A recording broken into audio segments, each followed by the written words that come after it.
You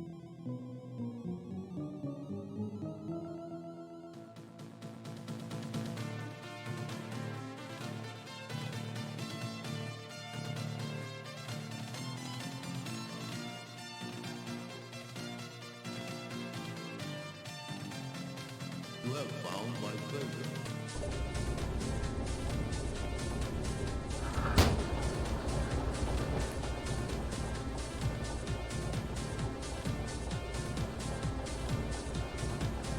One, two, three, four.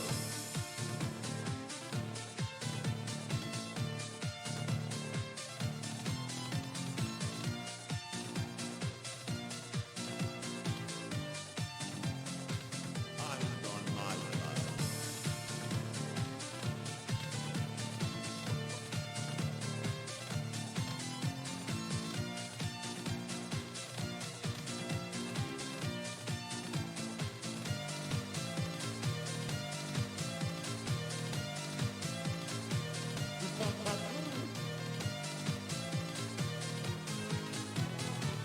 That was a heroic effort. Use magic to kill death.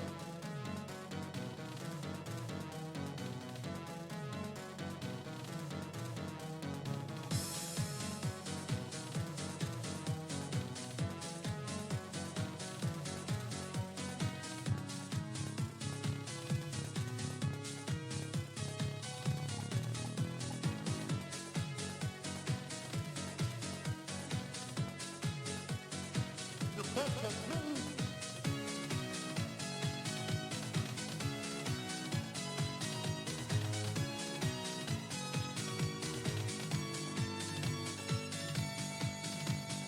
One, two, three, four.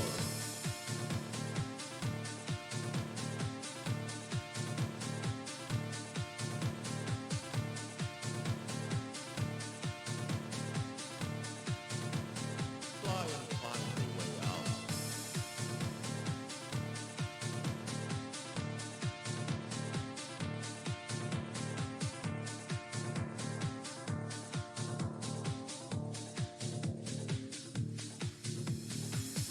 Beware the Gulen.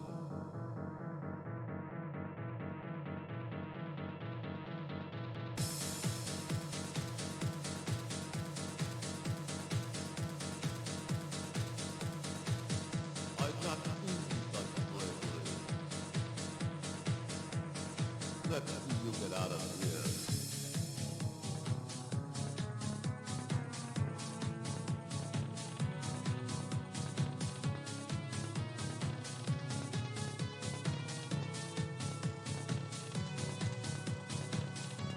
Do not hurt the players yet.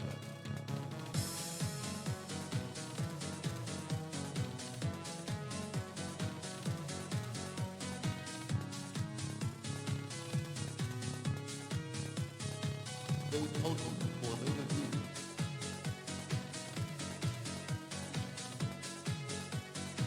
The pet has moved. You can't catch me. Welcome. Hi, everybody. How you doing? Ooh, is my mic peaking a little too much? I don't know.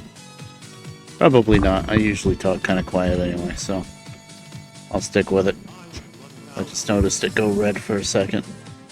Anywho, hi guys. Figured it's time for some Derail Valley. I haven't played this in probably close to a month. You know, World of Warcraft and all is usually taking up my time whenever I don't have the wheels set up.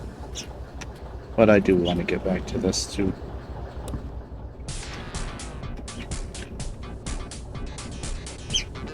So I've got a few switching jobs. I got some tractors to unload, and then I got two different trains of crude oil to unload too. So we're going to use two switchers, and it's probably going to be pushing it a bit. But I'd rather use this diesel and steam for switching. And this is quiet, isn't it? I don't hear the engine much.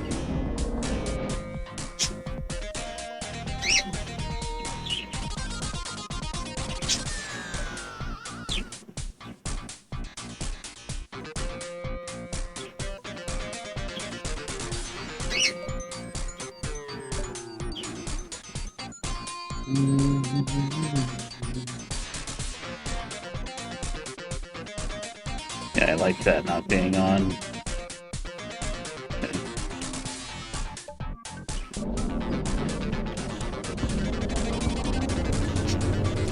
Oh, if anybody's there and they think it's too loud, just yell at me, but I think it's still fine. Unless the audio is just weird for me.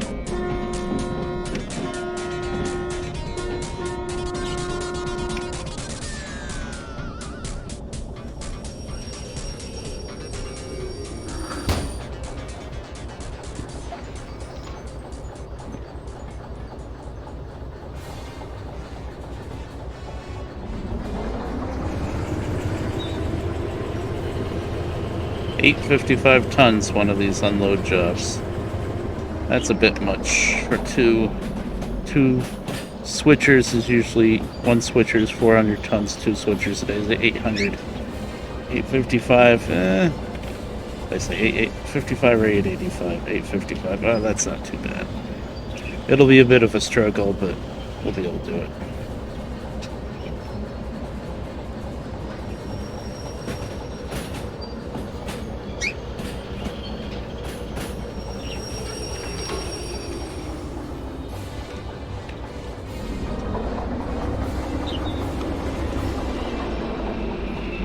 First job is going to be the easiest one, though, the tractors.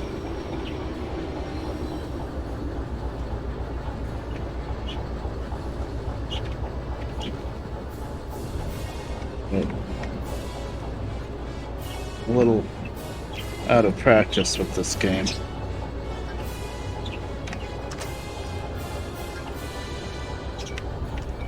Get everything hooked up. There we go. This is facing this way, right? Yeah. Okay, good. Got the MU hooked up, so we should be all set. My first order of business, I do believe, is in G yard.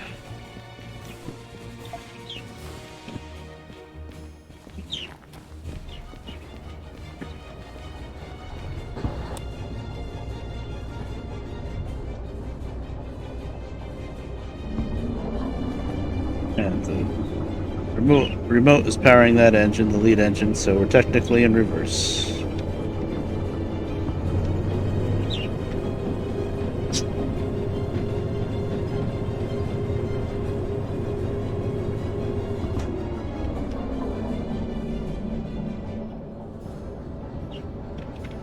Nighttime switching. See how quick we get through the switching. Maybe I can get done with it before the sun comes up.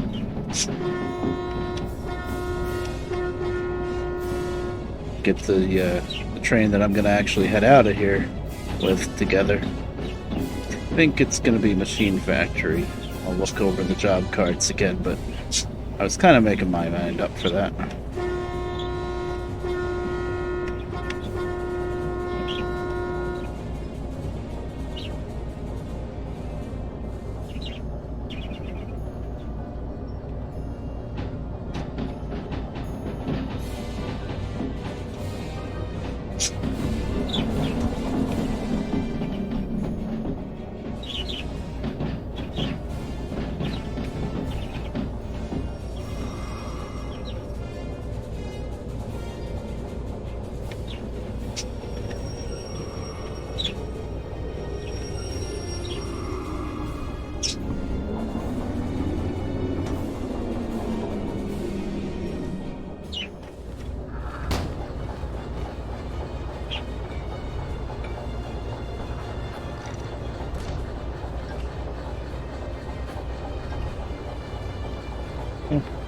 There shouldn't be any handbrakes on. This car spawned in when I got in here, yeah. I'm gonna double check and just hold shift and independent off. That'll take off any handbrakes that might be on in the whole string. Got our John Deere tractors. Mods, gotta love them.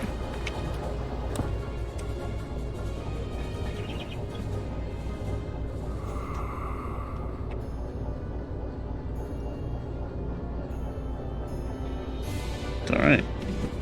Now we can start. Let me just make sure this is right. SU-53. I'm pretty sure it is.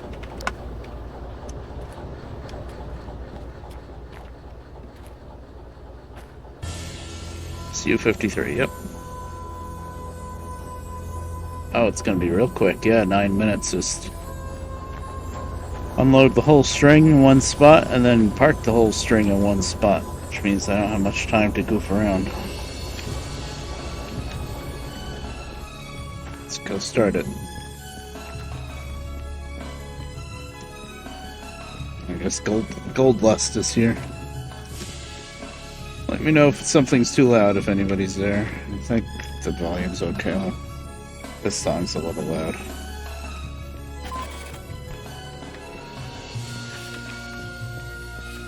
High volume leveling. Okay, unload at D. Oh wait, no, where do I park? Oh. D5S. That's where they all park. Okay. Wrong yard.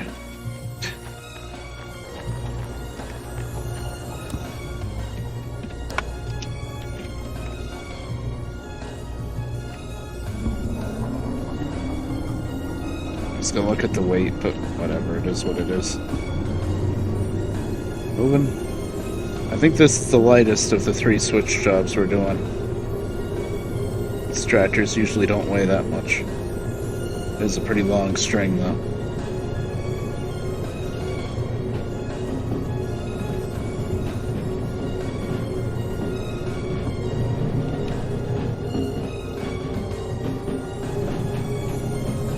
As far as I know, the wheel slip indicators don't sync up on these multiple unit engines yet. So even though this one's not lighting up slipping, the back one could be slipping, so I'm going to take it a little bit more careful. They really should sync up. So if any of the engines slip, all of the wheel slip lights would come on. That's how it should work.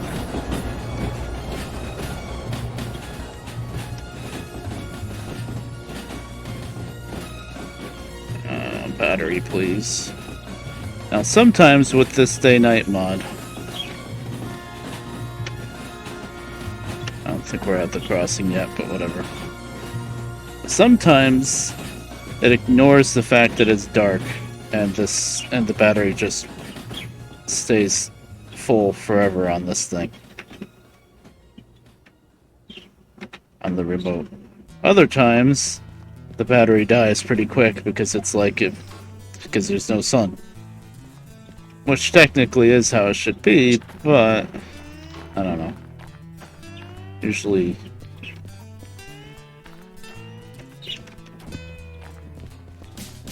I can understand why they wouldn't do it like that, because once the battery's dead on that thing, you got to put it on the charger in the caboose, and it is pretty quick, but it's not instant. So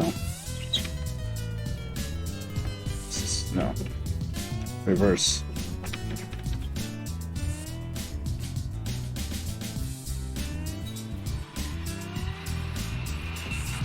I'm a little rusty. Guess I'll turn that on.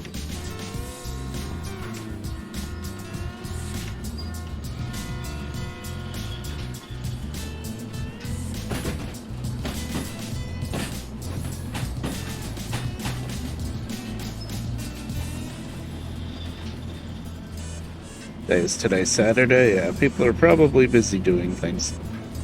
I need to stop being such a sperm of the moment when I stream. I really need to try to come up with a schedule or something, but it's hard. Lately, one thing I do out of the house is I go over to my neighbors and hang out a lot of times during the day, like towards the end of the day. And well, I told you guys about the riding mower that we have to get picked up, and not sure when the guy's going to be able to pick it up. So every day we're like, did you call the guy? Is he going to come on tomorrow? We'll find out tomorrow. It's been like that for like 2 weeks. and now he needs to mow his lawn, and his knee is kind of bothering him. I don't know. Sometimes it does, sometimes it doesn't. But so without his riding mower, he's got to do it with the push mower, and it's a decent sized yard. It's not quite as big as mine because he's got so many gardens in the middle and stuff, but there's still a lot. But I told him, I said, I will drive my green machine, my riding mower, over and mow his lawn. And he's like, okay, we'll talk about it, we'll think about it, we'll talk about it. And so every day I'm like, oh, are they gonna call? Or do they expect me to just show up? But he'll call if he wants me to do it. I don't think he'll call this late though, because this is when he likes to hang out in the backyard and stuff and shoot the breeze, which I do with them a lot. But today, I figured I'd stream. Seems to be a decent time to do it. Not many other people streaming now. Yeah, that should be good.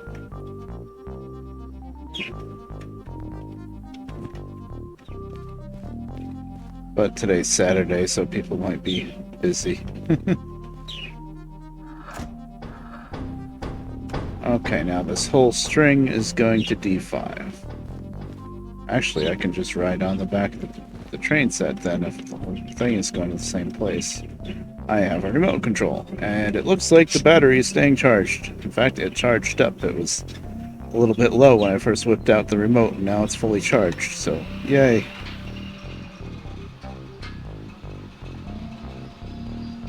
Only thing I can't do by riding back here is I'm not going to know when to blow the whistle for the crossing, but there's literally no reason at all to do that. That's just like an RP thing. It's not like we're playing Train Simulator and they're going to give you they're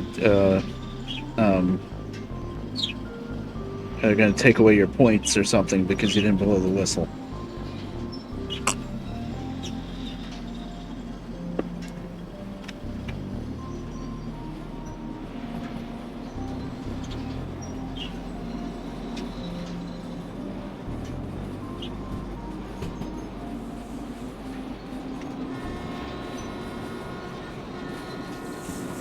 They come at the crossing yet, but it's not raining, Mike.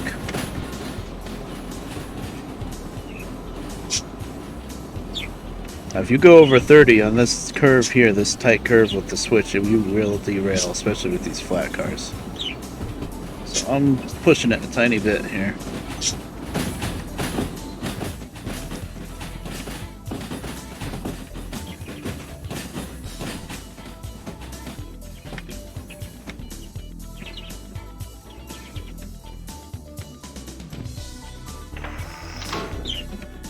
Got a D5. Alright, let me just... Yeah, D5.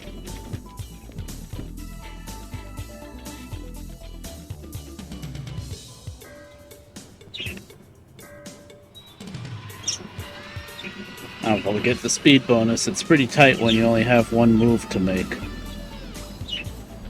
9 minutes.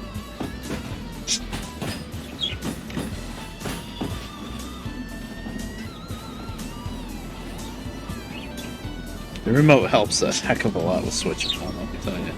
I was doing with the steam engine, it would take forever. As much as I love the steam engine,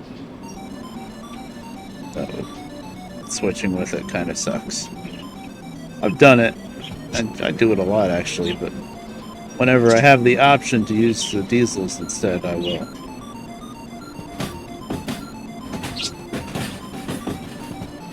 Pipe dream.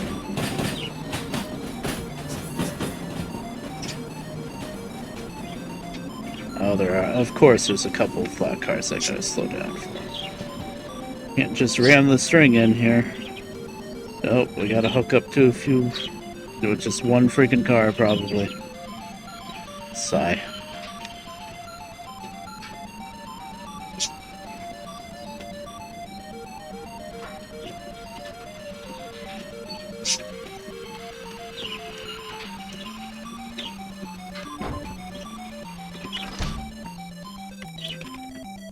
Up one car. front. See where we are with the marker. I'm surprised it's gonna all fit on here. Didn't think this track was that long.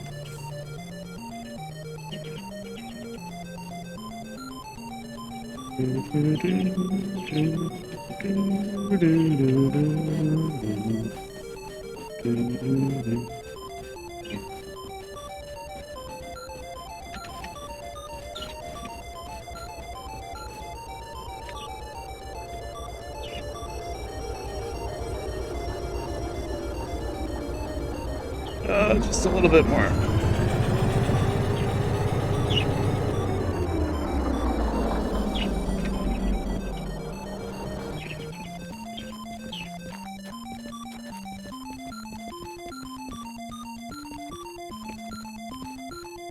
See if we get it. Oh, 10 minutes they gave me. And I took 9. Perfect. Wait, I didn't get the time bonus? No, I took 10 and they gave me 9. Yep. Damn it. 1 minute. Oh well.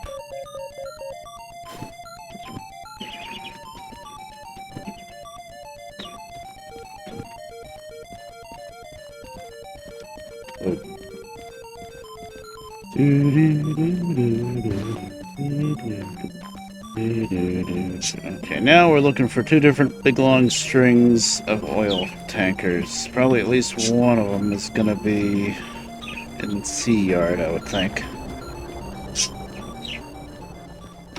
That's not all. It wasn't in G, I'm pretty sure.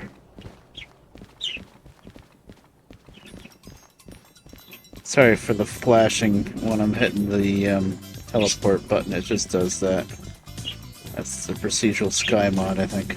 Oh, there's 1 string here. I think I checked it before. FH. Nope, it's gotta be SU.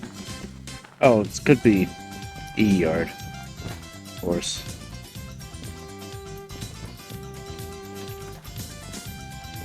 Just... I think that's too far back to be long enough to warrant one of these strings. Oh.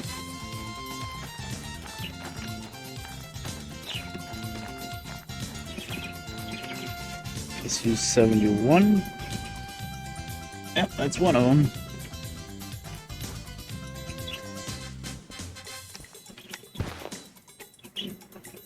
Nope.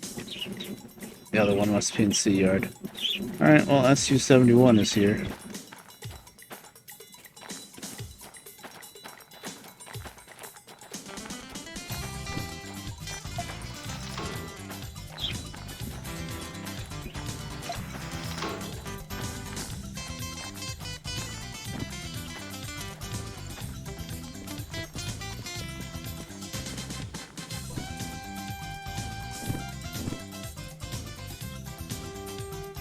Yeah.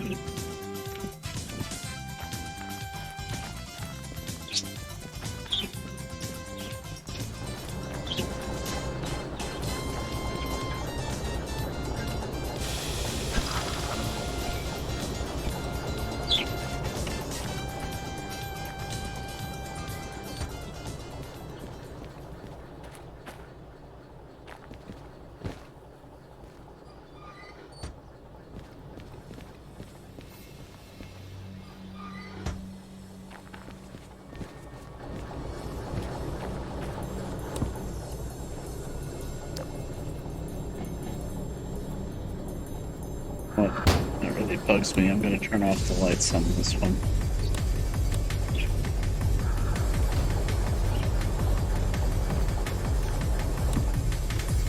There we go. Now we don't have the headlights from the back engine going into the front. That's annoying.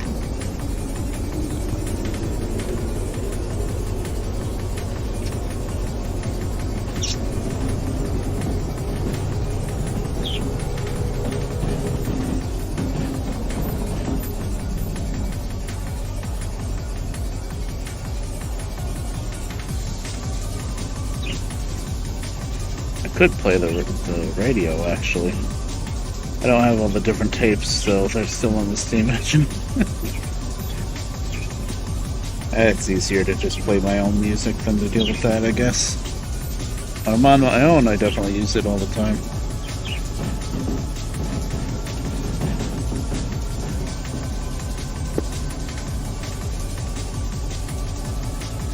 Well, yeah, let's do that. At least I can change the volume in game. Oh no. No, not the radio. Oops.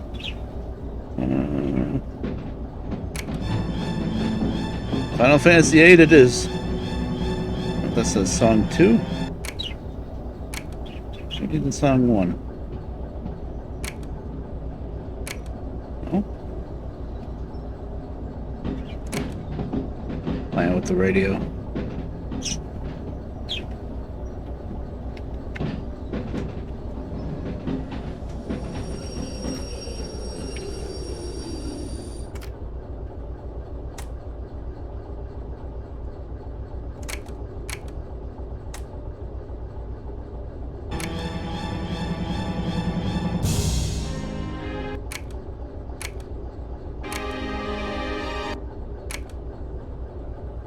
Song 1, thank you. The Extreme. Of course.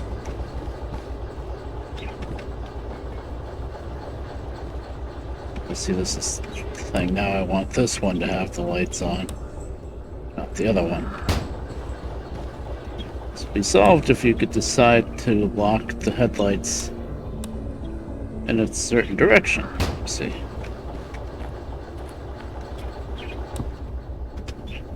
You can with the steam engine now. Still can't with the... Oh, there's no levers or anything for it. Oh.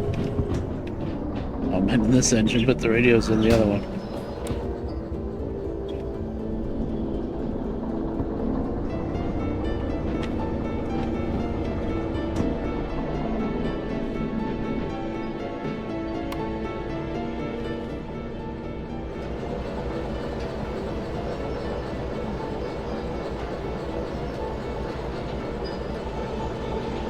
Oh wait, I'm going to E. I'm a dumbass.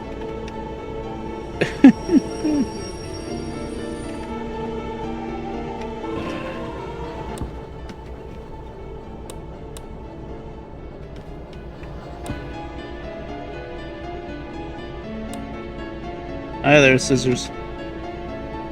How you doing?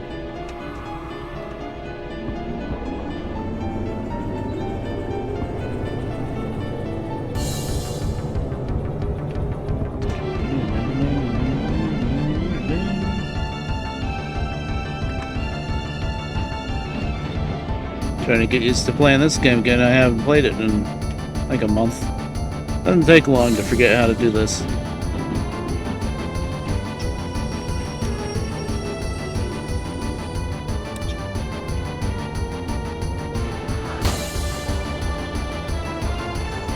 Okay, now it's getting loud.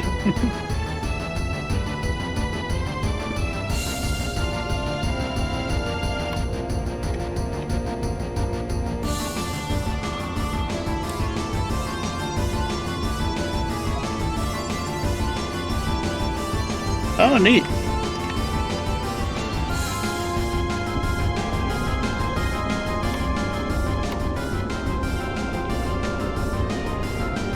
Train travel still exists some places. Not even in America, there is some train travel, just nowhere near as much as there used to be.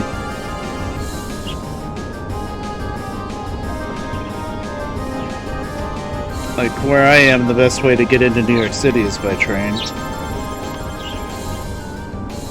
That got really loud.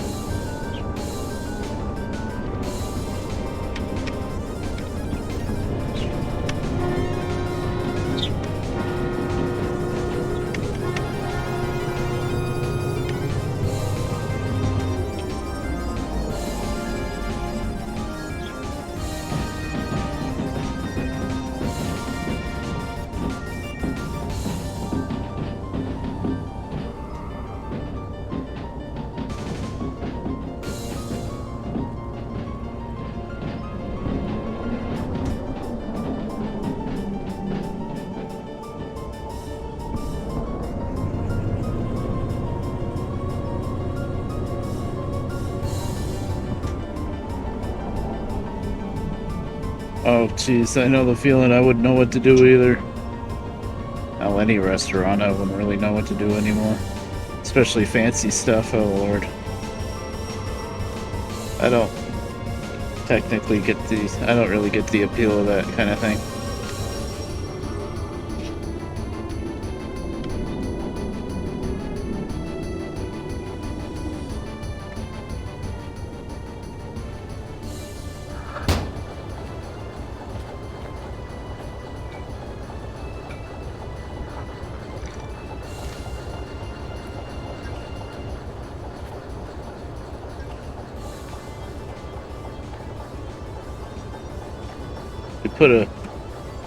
We put a $5 burger on a really fancy plate.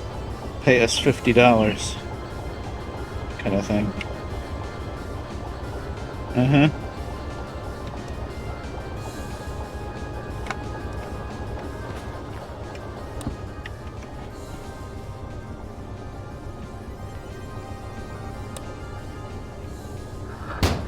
I'm exaggerating, but yeah.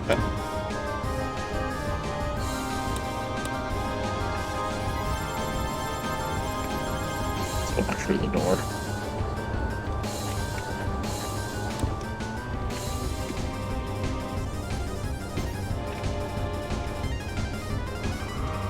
Okay, I think we are ready to go. I should probably do one final little inspection here.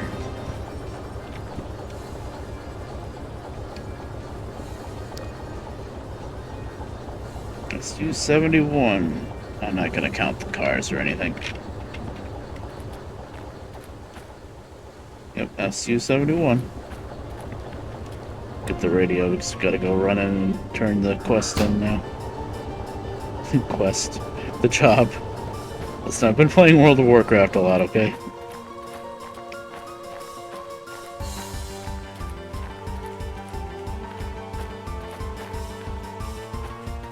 It's basically a quest.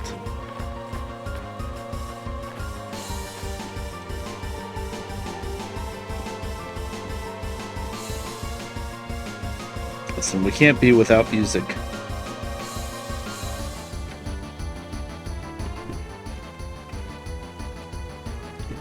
Just for switching, I'm using the diesels.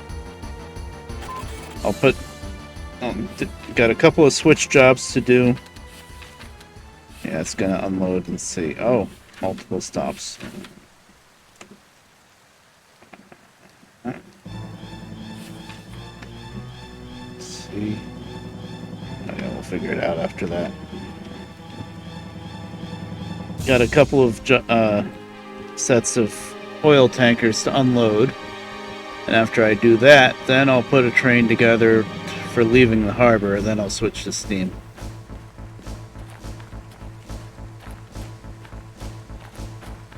This is so much easier to do switching with the diesels.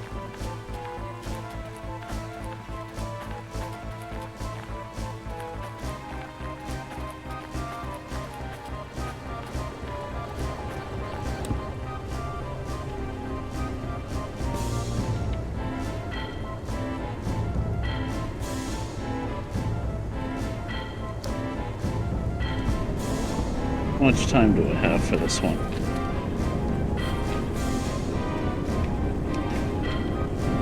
$18.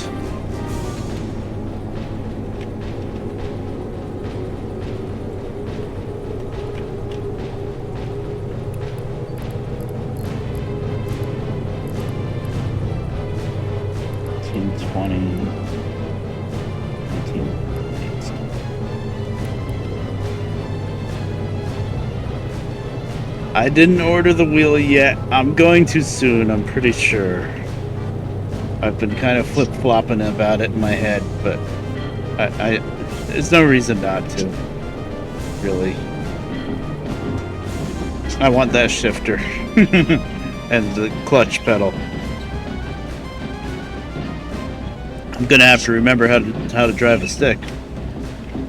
I haven't had to do it in a while. It's supposed to be really realistic. ATS anyway.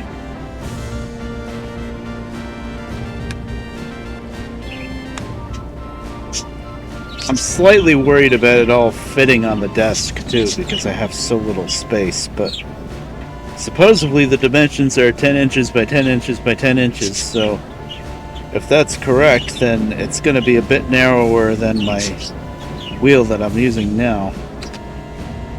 Which would make sense because it's not going to have that part sticking out to the side. Oh, we're not going here, we're going to C. But it's not going to have that part sticking out to the side that has the little sequential shifter on it. So I think hopefully the space that I save with that will give me just enough room for the H shifter. Because the H shifter isn't that big.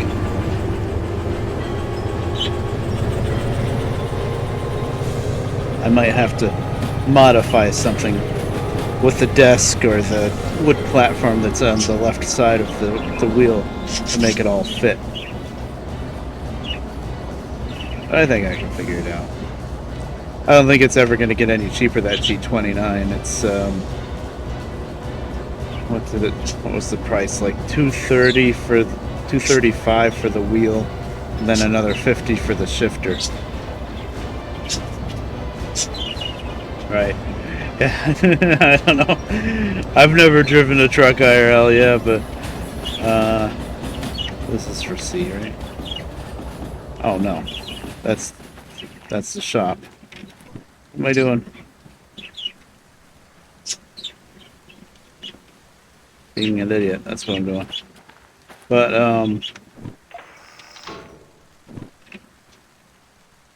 yeah, I'm gonna have fun with that. What I'm planning on doing is I'll have the H shifter, 1 through 6, and then I'm still gonna also have my wooden shift box that I'm using now, with the other like front half of an old wheel on the front for more buttons.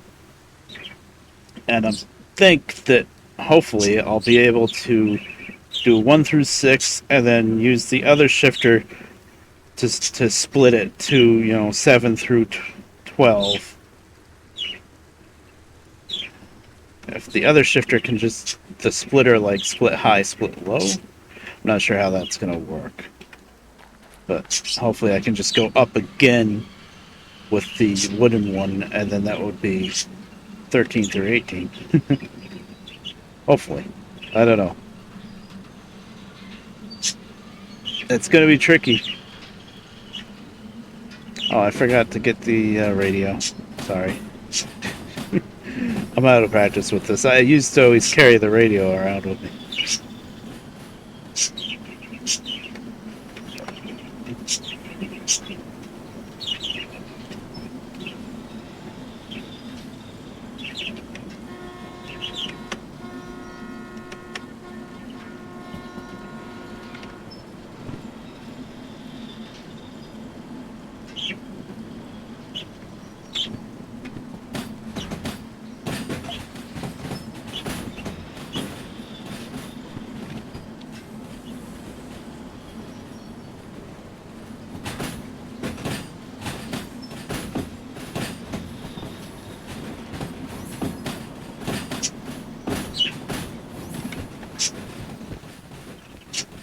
There's my third set of oil tankers. That one's like 800 something tons. That's going to be a little tricky. But I unload it right here, so it shouldn't be too bad.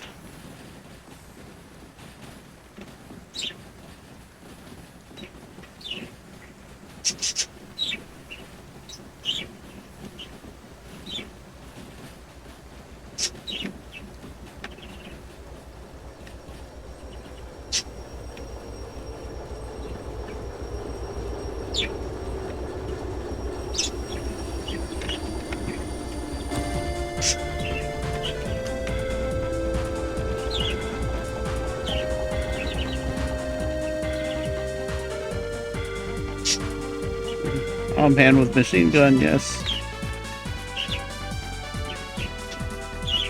That's the name of the song.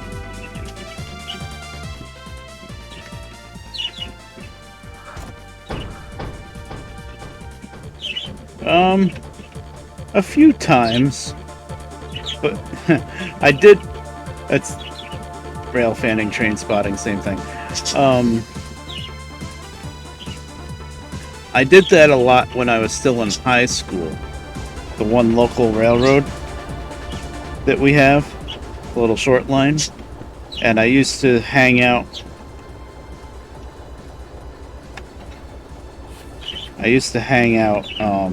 At the rail yard, and if I saw the little blue engine out, I was like, "Oh, they're running," and I would hang out and watch them do all the switching in the yard.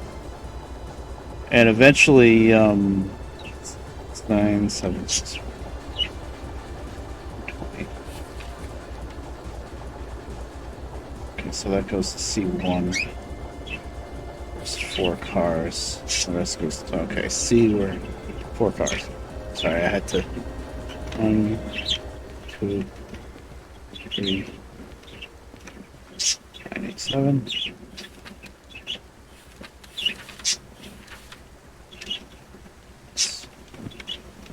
But anyway, I would watch them switching, and eventually, the conductor, I'm not even sure who that was. I think it was Peter Brill.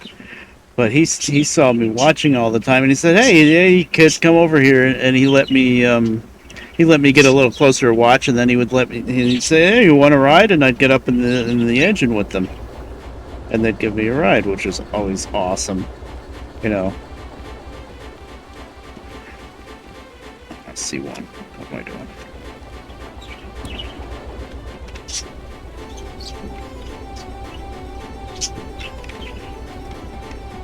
And it was a 44 tonner, like one of these. Well, these are like kind of the European version of 44 tonners, but yeah. So I'd ride to a little bit of a different part of town, and it was a bit longer of a walk home, but it was worth it. And then when the train wasn't running, I would just walk down the tracks. Yeah, it was really cool. Nowadays, you probably could never do it because, you know, you're trespassing on the railroad, all yada yada. Because certain idiots ruined it for everybody, basically.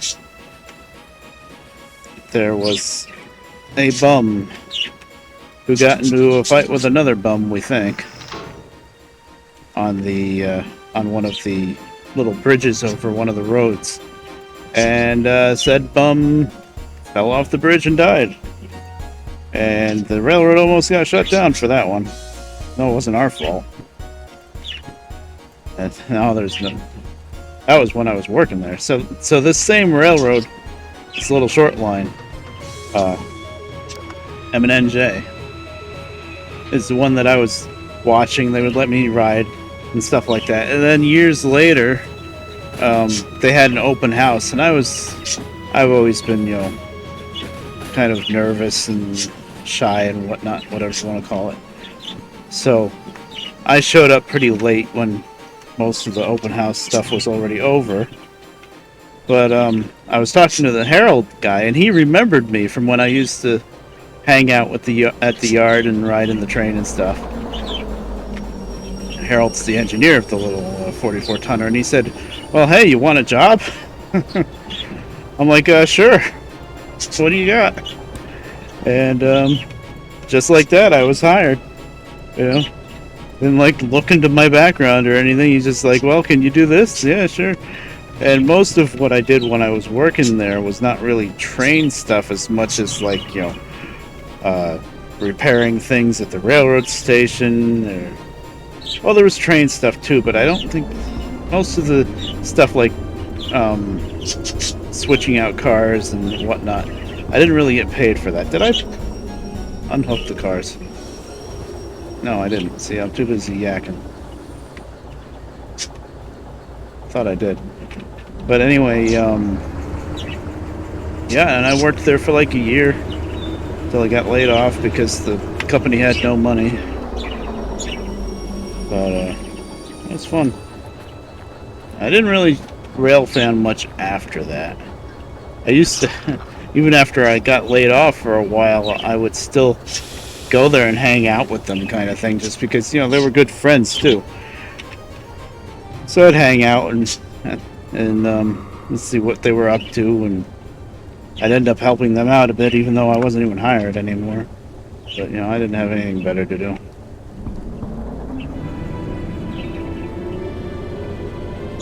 I did a lot of track work stuff, with him.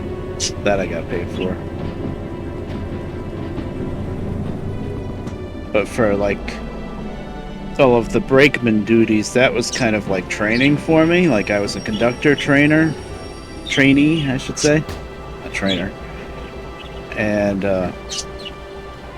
so I think I could have put in my hours for that time, but I chose not to. I said, you know what, I shouldn't be getting paid for this. So, and it's a good thing I didn't, because if I did put my hours in for all that time too, then I just would have gotten laid off a lot faster.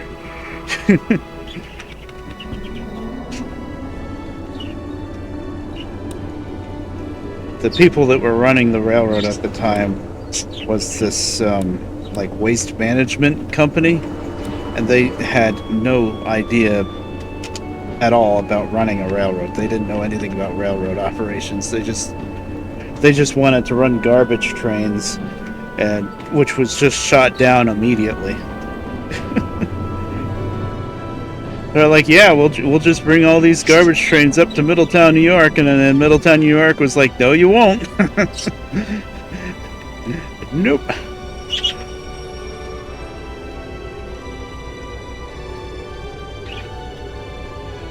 There might have been a right way to go about that, but they didn't go the right way. Oh. I mean, I can't blame the city for that. Garbage trains are very, very smelly.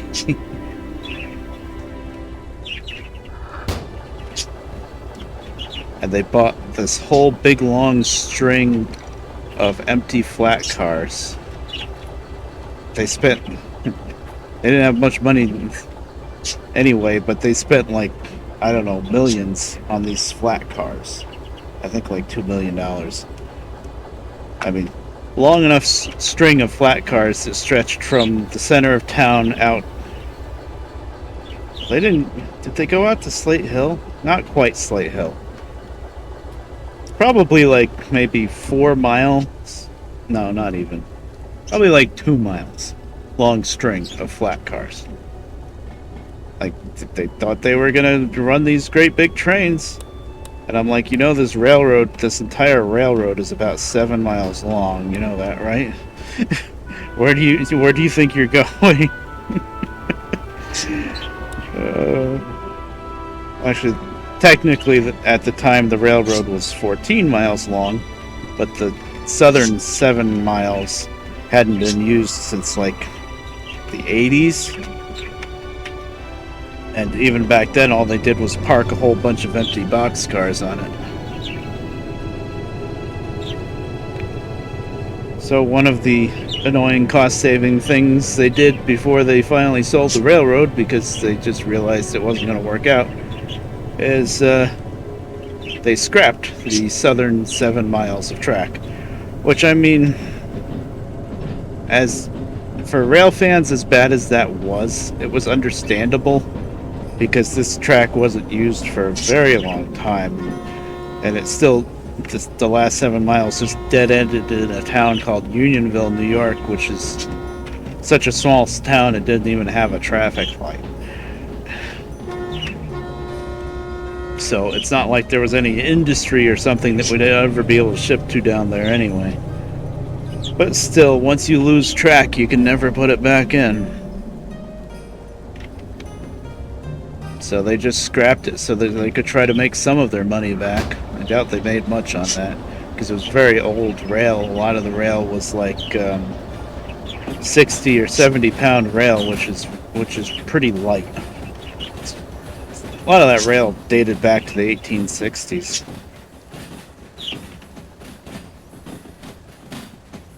But you could run over it with the little 44 tonner. Got the boombox again.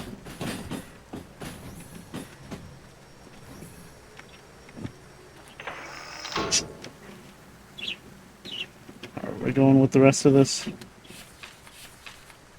G7. You get the boombox, we're going to be on the end for a while.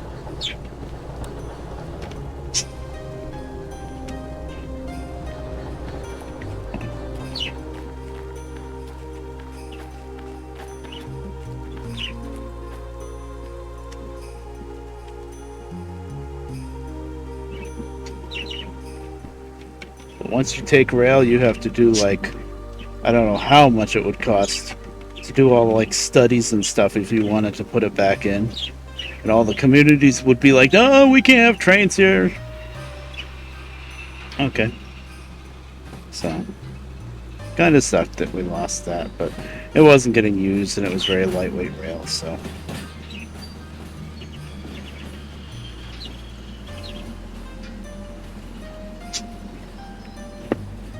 Now, M&NJ under new management has gotten pretty big because Norfolk Southern decided that they didn't want to bother working all the different little branch lines. And they're not that little, really. Yeah, all of the branch lines were bigger than the whole M&NJ used to be, but Norfolk Southern said, hey, we don't want to deal with this. So M&NJ picked up like 3 more branches to run. And instead of just running around with one GP9, not GP7, sorry, the 773, which is the reason for the 773 after my name, they upgraded to 2 GP38s because they picked up that much. Yeah. No. Yeah, that's D, that's G, I know where.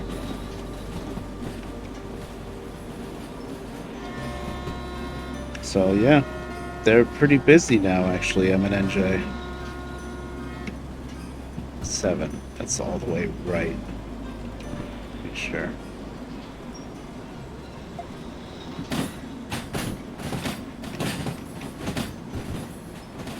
Oh, the sun's coming up, but it's raining, so it's not too great.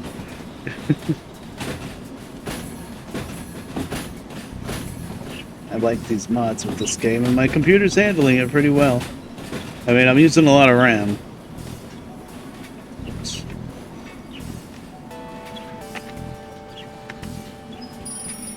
Ah, there's the bell. Took a little too long. Oh well. I'm not hurting for cash anyway.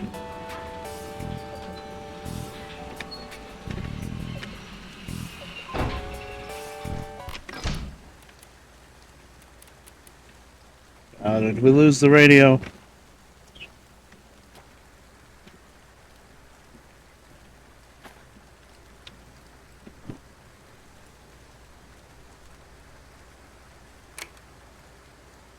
Huh? You gonna play? Oh, turn the volume down.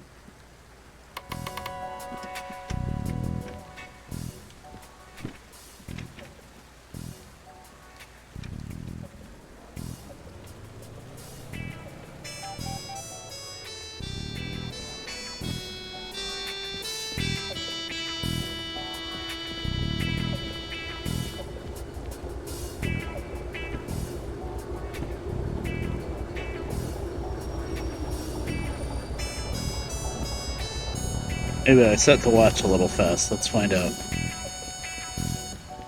Run, run, run. Hitting the teleport button kind of fast. I'm gonna end up falling through the world if I'm not careful.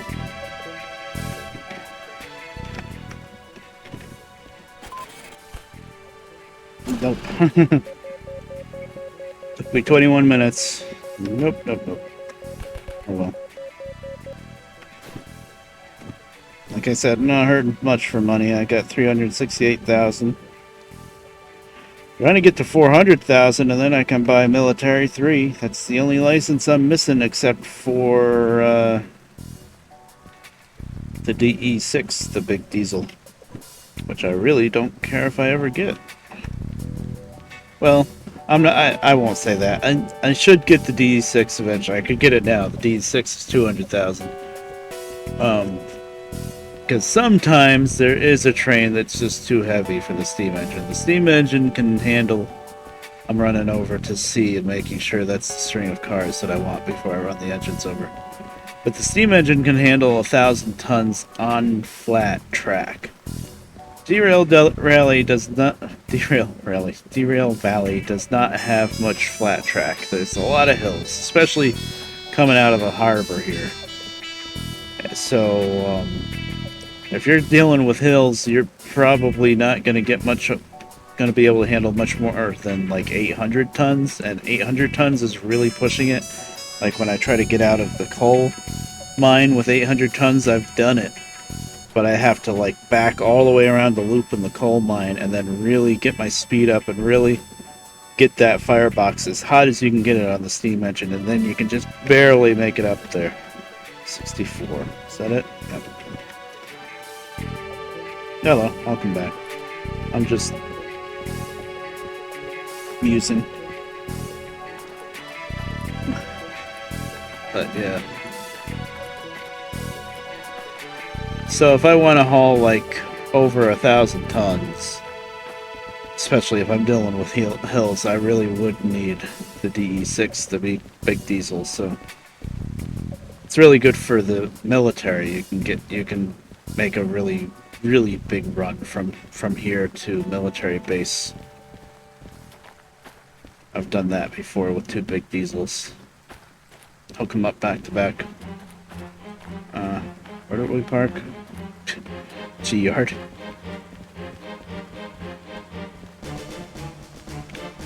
I know where I'm going. The weather isn't very nice. Sun's up, but it's raining.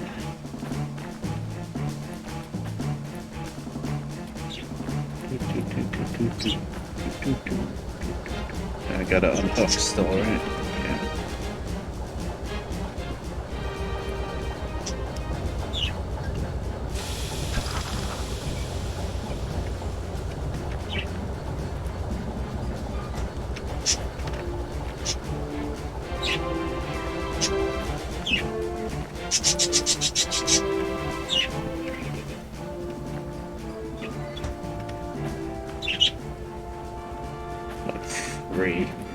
I should probably do 3 handbrakes to be safe. Totally reach that from there. Of course, the handbrakes are kind of RP more than anything else. You really don't need to set them.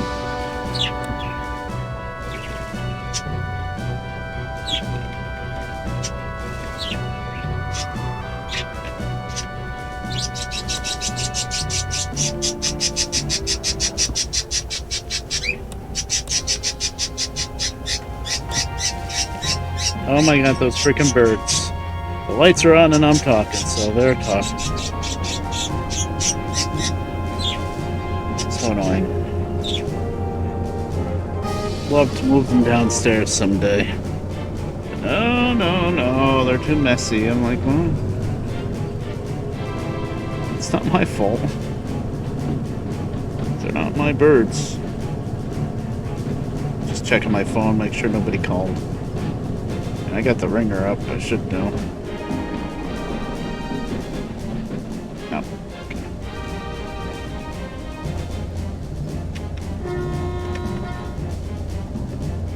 I wonder if he's mowing his lawn next door. I told him I'd go over with my ride mower and do it for him. But I have a feeling he decided to do it himself, even though his knee is bothering him.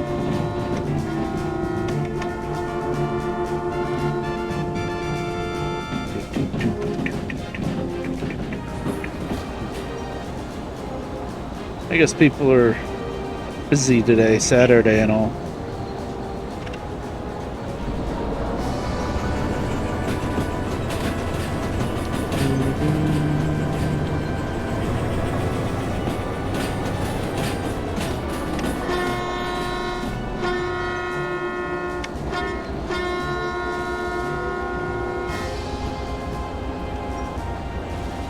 $855 tons. Thankfully, it's only going to be that heavy just to move it over one track to the unload track, so I think we can handle it with these 2 engines. It's going to be a little tricky, but...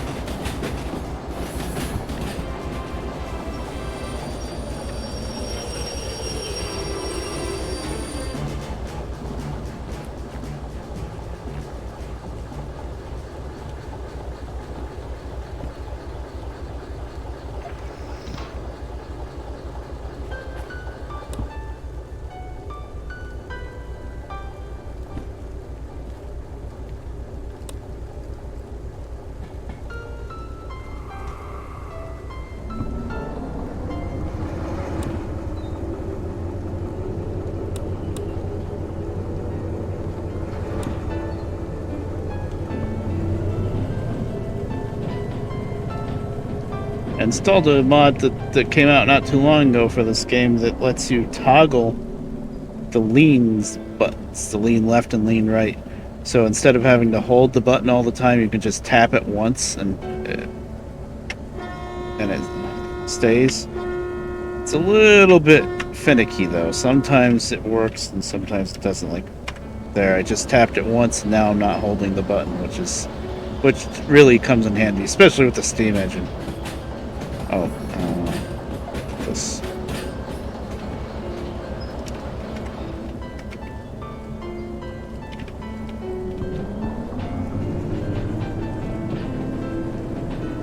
Oh, you like the rubber ducky, Mac? It's pretty nice. It's very basic. Like, there's not many things you can change with it. And you need an engine pack probably to be able to hear the engine. I don't know if the default engine sounds will work. Maybe they do, because it was updated to 1.4.0. But it's still really nice. Yeah.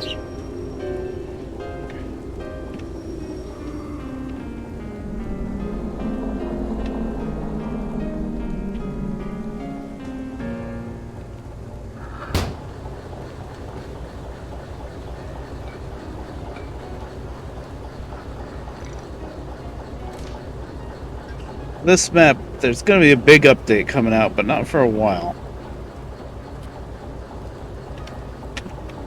Where they're going to be adding some things, I think. There's going to be a couple more points of interest. Because there's a few on the map, there's a few spurs that right now are just little dead-end spurs. Like, let's see. This one is where the hand car is. This one is just, there's like a Y leading into the spur, and it's just a little dead-end spur. So they're going to put something here, maybe another logging camp. Maybe something else, who knows. And then, there's nothing up around. I've never even been on this section of track here. That's the only part of the map I've never been on, because there's no point to go on that section. But they might put something up there. And then down here at Harbor, there's this big long spur that's just a dead end. There's gonna have to be something here, I would think. And that's about it. This little tiny spur, that's where you get the caboose. That's the garage that has the caboose in it.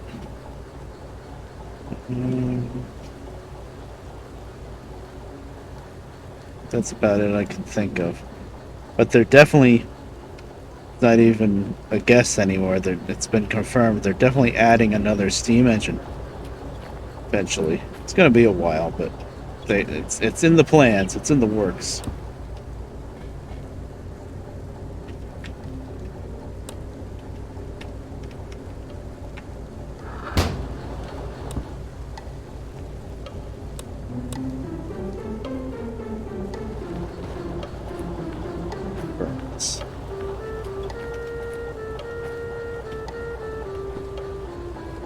SU-64.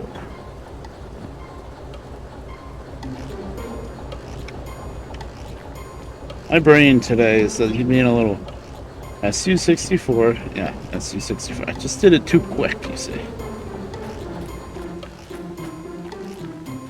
So now we're going to play the role of Jesus and just kind of run over the water here because I can.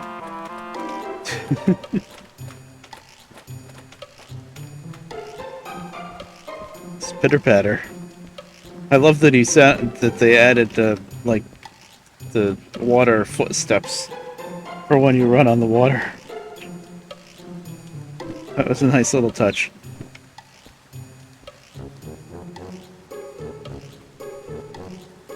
Country roads, yeah. I like it when they've individually sang country roads. Let's see what. But I like it when they've individually done their own versions of country roads better than the really high produced mix that they did where they all sang it. Where they all sang it, it's good, it's really good, but it's just too much production almost. Like they all sang their parts and then they edited them all together, and I don't know. It's almost like it's too good. If that makes any sense. In Country Roads, I bet that was all Gura's idea. That was like her song first.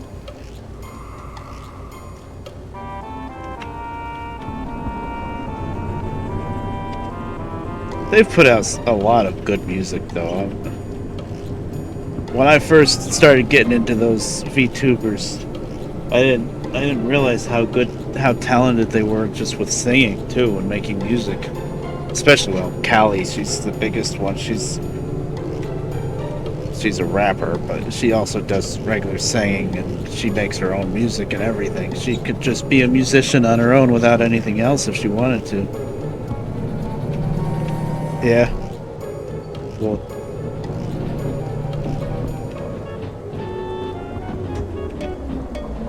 it's funny. I like them a lot. A lot of other random Japanese culture and whatnot, but I've never been into anime specifically.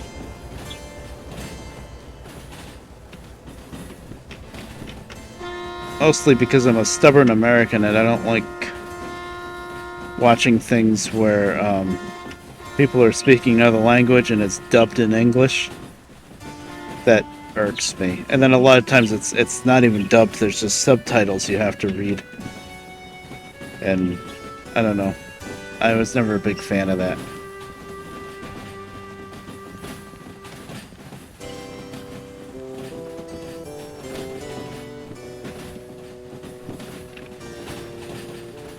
And Gura, she's got a great song that she just came out with called Reflect. It's pretty good, but I just wish it was in English. it's a little bit of it's in English, but most of it's, I guess, in Japanese. And it'd be nice if it was in English. I mean, she is Hololive English. EN stands for English. And I know none of them disclose where they live or anything, but I'm pretty sure she's somewhere in the southern half of the United States. Pretty sure. It's pretty obvious sometimes. That's why I figured Country Roads was her idea. But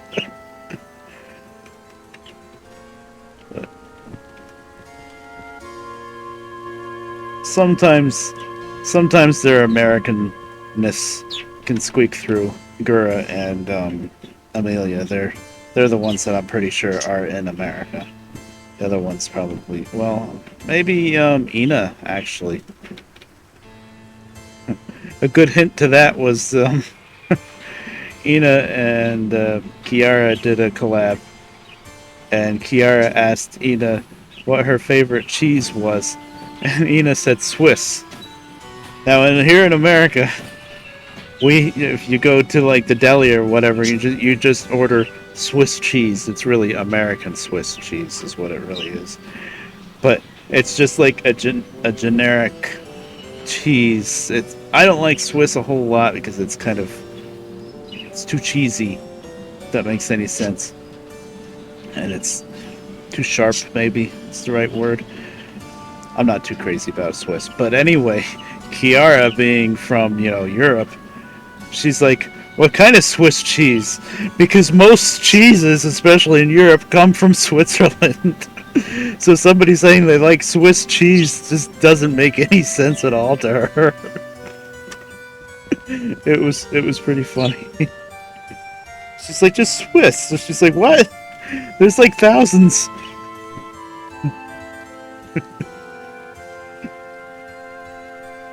Baby Swiss? Yeah.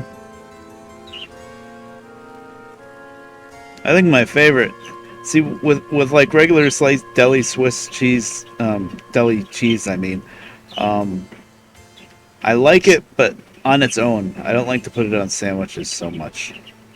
I like to just have the cheese on the side and just eat it that way. And for that, my favorite is probably Munster. It's usually pretty expensive. That's like a treat to get Munster cheese. But Munster, and then for the cheaper stuff, just, I guess, white American. That's another thing. If Ina answered American cheese, she'd be like, what?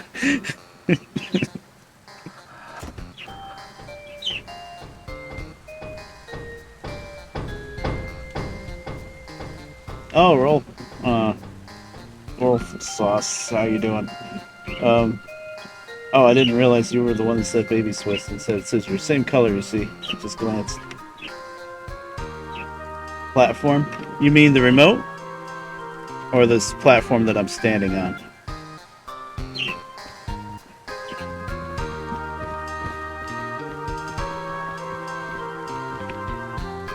Yeah, the remote. That controls the diesel engines. It's very useful for switching, so you don't have to actually be in the engine. Basically, you got your train brake, independent brake. I use all the key bindings on the keyboards, but you could, if you want, you could actually move them this way. And I guess in VR, that's what you would do. Okay, I gotta figure this out now. 117. Okay, so first set goes to G2. Second set goes to...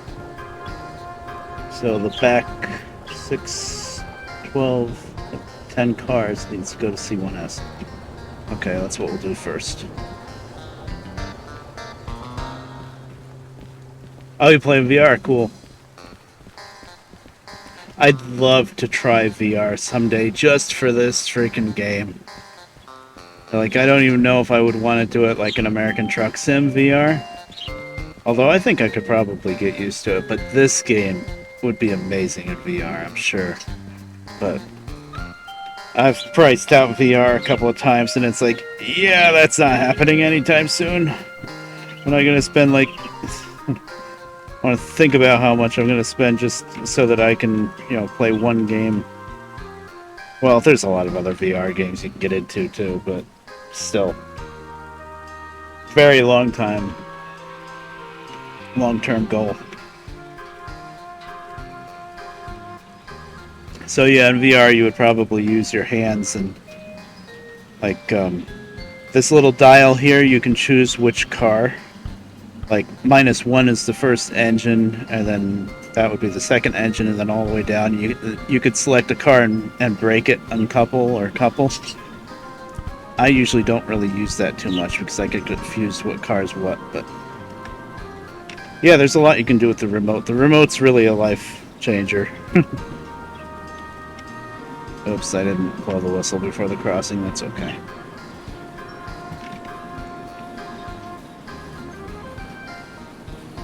Yeah. Without the remote, you'd be up in the head end and just guessing at how far to move and running, stopping, and running back and forth. That's what you do in the beginning of the game, and yeah, that gets old.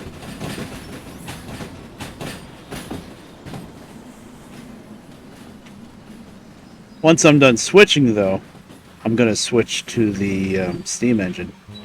And then you can't use the remote with the steam engine, it's too old.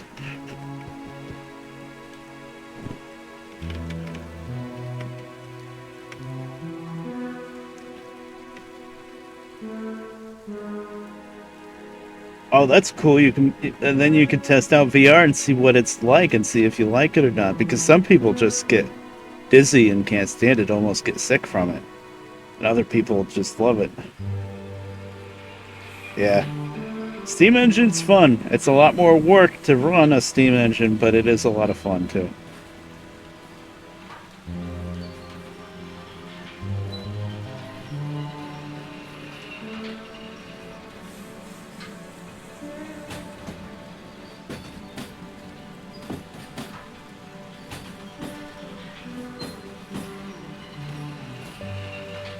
I didn't set my watch.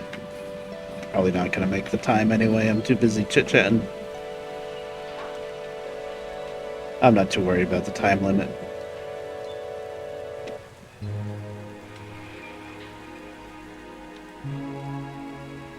But yeah, if you're just starting out in this game, the remote is probably one of the first things you want to get because you're going to do a lot of switching in the beginning, and the remote is perfect for switching.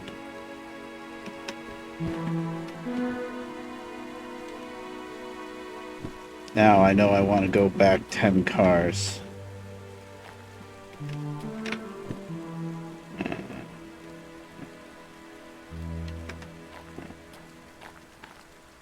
280. I want to go back to 192. So see, I can stay right here at the clear marker and just shove her back 10 cars.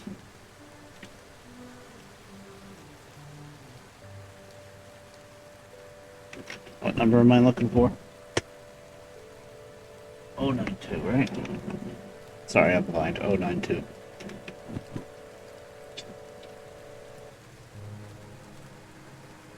These are empty now, so a lot easier to move.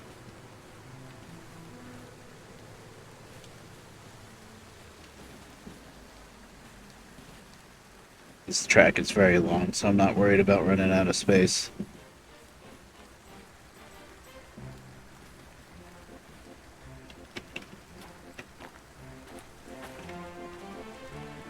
Get a little closer to the music.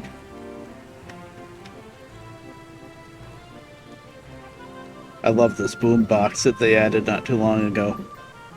You can add all sorts of radio streams to it too, but then with the radio you have to worry about copyright music, so since I'm streaming I can't really do that. But I have these tapes with this one's Final Fantasy VIII music.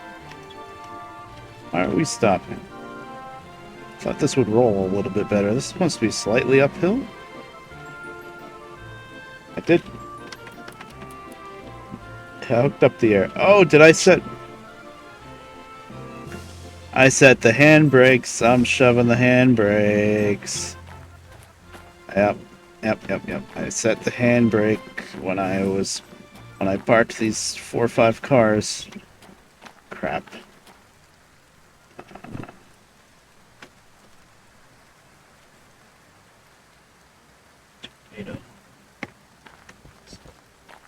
This one's got the handbrake on, I bet. Why isn't it rolling? Oh, no, it doesn't. Hold down shift and do it this way. Maybe not. I don't know. I don't know why it wasn't rolling too good there. 863.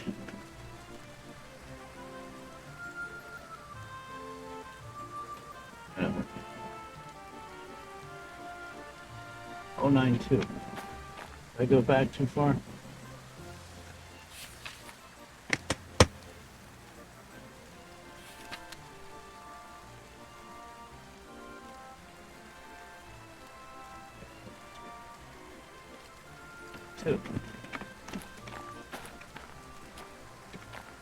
Where's 092?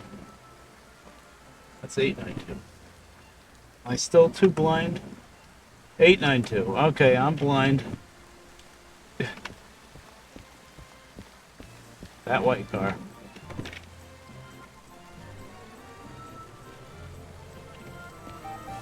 Should have just counted 10 cars. So that would have been better.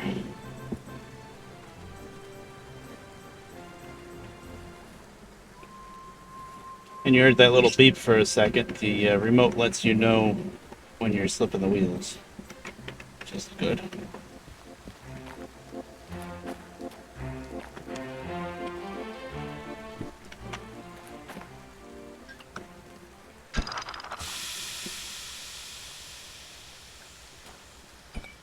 Now, a lot of people, when they uncouple, they'll close both of these air valves.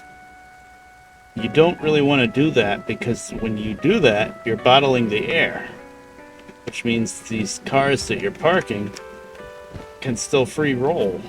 But when you blow the air, like I just did, then that sets all of the brakes into emergency, basically. It locks down the train.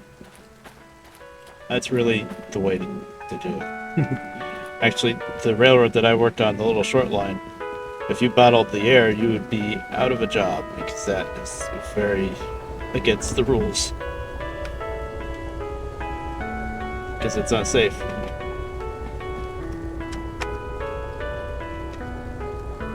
Larger screen, yeah. Well, you know what would help me a lot? And I'm just too stubborn to do it, is I need new glasses. These glasses, they're my newest glasses, but the frames, they're old enough that the frames themselves fell apart, and I actually had to take the lenses, and I managed to fit them in a pair of my grandfather's old glasses. Popped out his lenses, popped in mine. I had to actually take a pair of pliers and bend the frames a little bit to make them fit.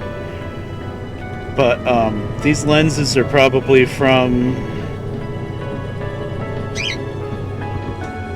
I don't know how old they are. Probably 2005, something like that. So yeah, they're like 15 years old. Your eyes change over time. I need glasses, but I could get them too. I have insurance, but I just never did.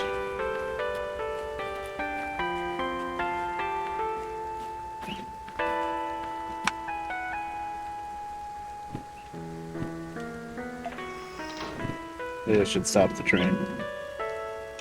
Ah, there's Sturgeon.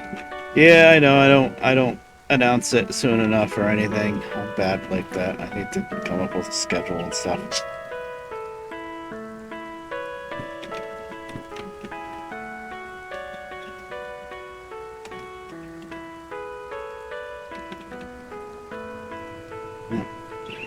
And once again, as usual, when I decide to stream Derail Valley, I thought this switching stuff with the trains would take me maybe like, I don't know, a half hour. No, I started at like 3:30. It's now after 5. We're still switching. I don't even know if I'm gonna get to start up the steam engine. Well, no, it's only 5 o'clock. We'll be able to run the steam engine still.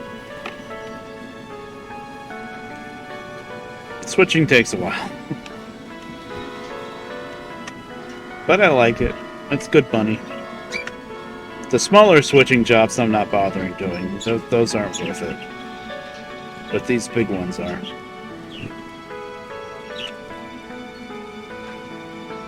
Okay.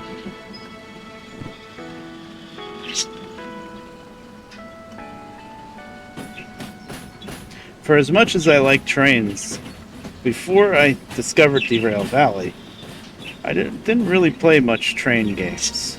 I play Railroad Tycoon 3 a lot, but that's more of a strategy game, and there's the whole money side of the game you got to worry about. The trains are just like part of the game. It's not really about trains, Railroad Tycoon 3. It kind of is, but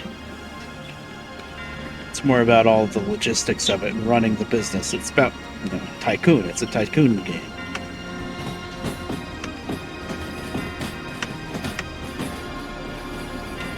And I've played Trains with a Z on the end, Simulator 12. I've done a lot of track building and building my own map in that game. I don't really actually run the train much.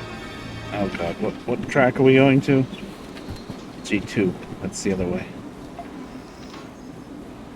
Hi there, Lucy. How you doing? We're just switching out the rail cars, basically. But then when I found Derail Valley, oh man, I was all in. Love this game. It's great. I think even if I had the money to get, one of the newest train simulator games like Train Sim World or whatever, and spend all the money on that plus all the little microtransactions and stuff to get the route you want and the trains that you want, I think I would still end up liking this better. This is so much more hands-on.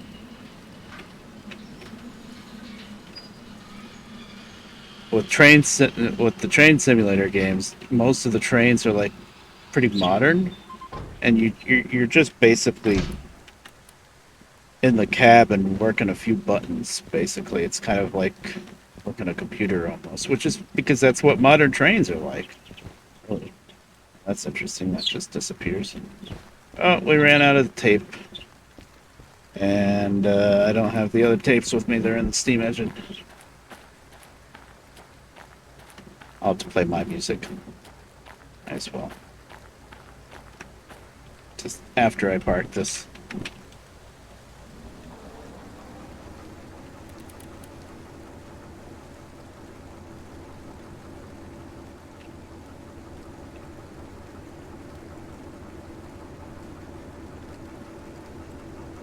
I don't think I'm anywhere near the time bonus anyway, but we'll see.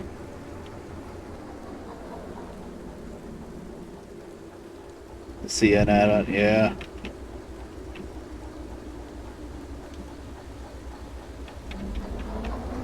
Oh no, what's wrong with this PT now? You got to tear it all apart? I thought it was pretty much done. PT is a Chrysler PT Cruiser. We like to talk about mechanical things a lot. Torque set bolts. Oh god, yes. Uh, actually, I can leave this here. Tape's done anyway.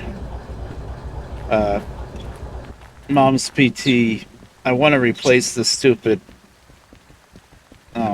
What do you call it? The risers or whatever. The little shock absorbers that hold open the tailgate. You know, they don't. In the summer they kind of work, but the one of them sticks real bad. Yeah, I didn't get it. Get the time bonus.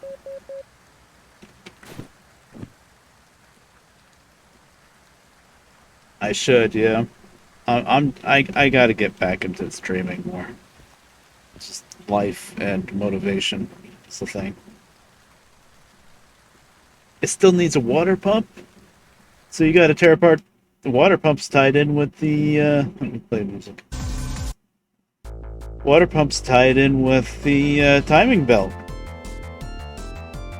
Oh boy. Better do the timing belt too. Beep beep beep. Yes, yes, the money was ready to take.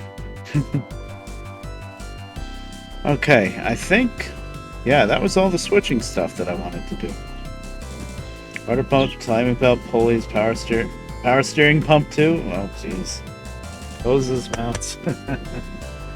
Well, once you're all done with that with his car, then hey, you know how to do the timing belt. You'll have to come up here and do this one too. I always tease him about that. Oh god. Oh, I can do the rear door struts. I just need the stupid. It's a torque set. I think it's a T. Said it right on Amazon. People were saying it in the comments. I think it's like a T55. I used to have a few of those, but they never made it to this house. Commuter train to steel mill. Probably not gonna happen.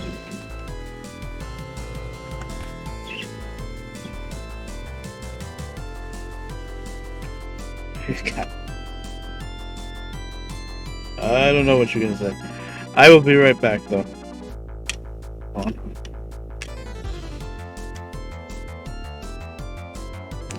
I'm in the habit of turning. I take off my glasses to go to the bathroom or whatever, and then I have to find the button to mute the mic, and then I can't see.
I'm back, but I'm about to remute my mic because I got myself something, a little snack.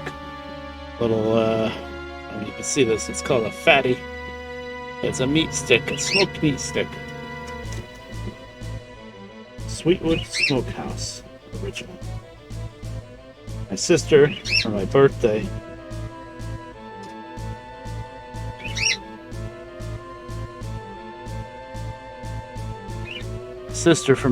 got me a whole big box of these. They're really good. And what I really like about them, besides they taste really good, but as opposed to like Slim Jims and other beef jerky,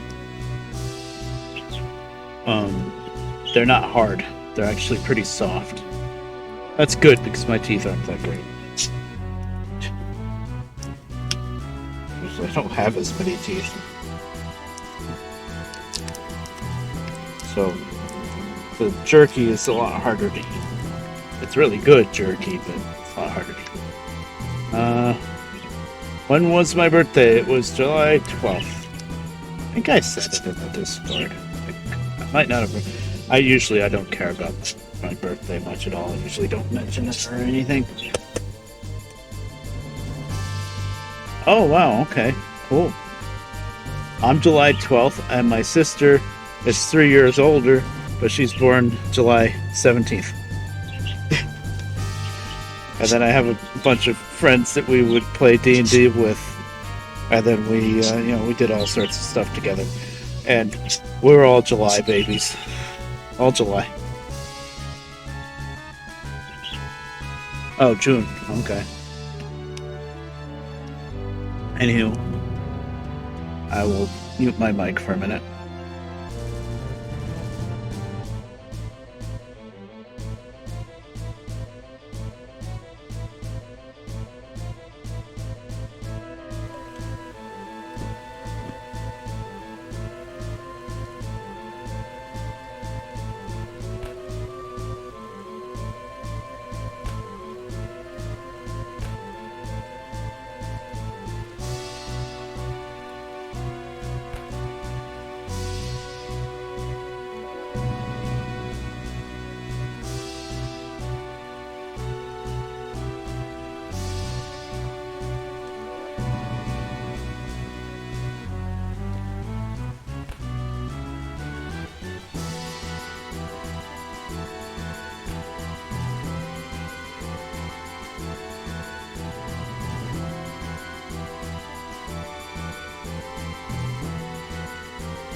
So we've got some options here.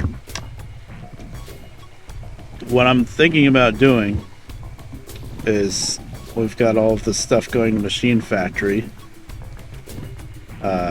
300 tons plus 120 tons plus 210 tons.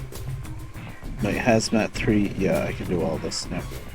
And then I've got this set of box cars to the farm, which is another 240 tons. So I just added it all up with the calculator, and then it works out to 882 tons. And the steam engine can handle 1,000 tons on flat territory. The problem is that the main line heading out of the harbor here is a very steep uphill. Like pretty much right from here all the way to here. This whole section is really steep climb. I've done it with like around 800 tons before. 882 is really pushing it. The steam engine on its own. Oh, Battlefield 1, yeah, you mentioned that before. How does Prime Gaming, though? I've never... Is that like an app?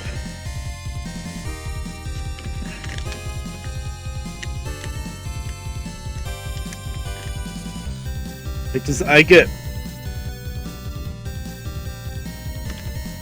It's a website then? Yeah. Because I get little things on Twitch whenever I get on Twitch. All these different things from Prime Gaming. And it's always like, you know, boxes for... like loot boxes and loot crates and stuff for games that I don't play. But if you could actually get a game... I mean, I don't know if I would ever play it. It's first-person shooter.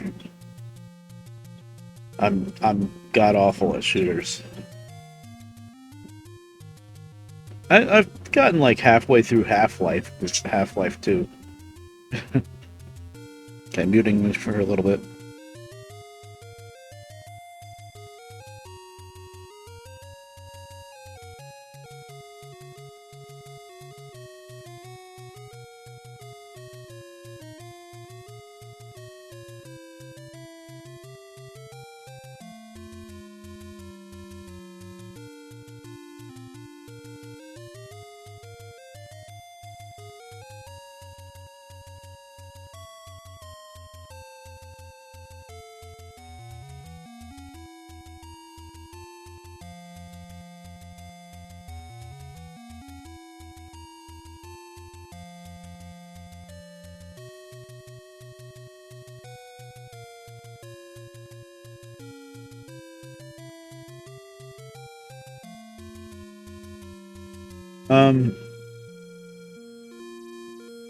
Half-Life 1 I never had. I only ever had 2.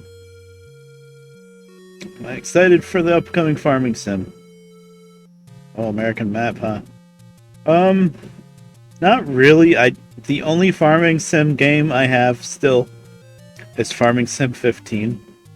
Like, I'm kind of not crazy about how they come up with a new farming sim every 2 years.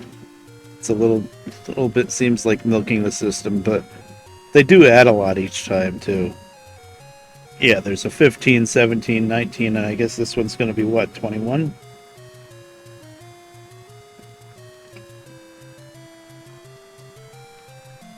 Might be 22 because of the pandemic. That they had to push it back a year.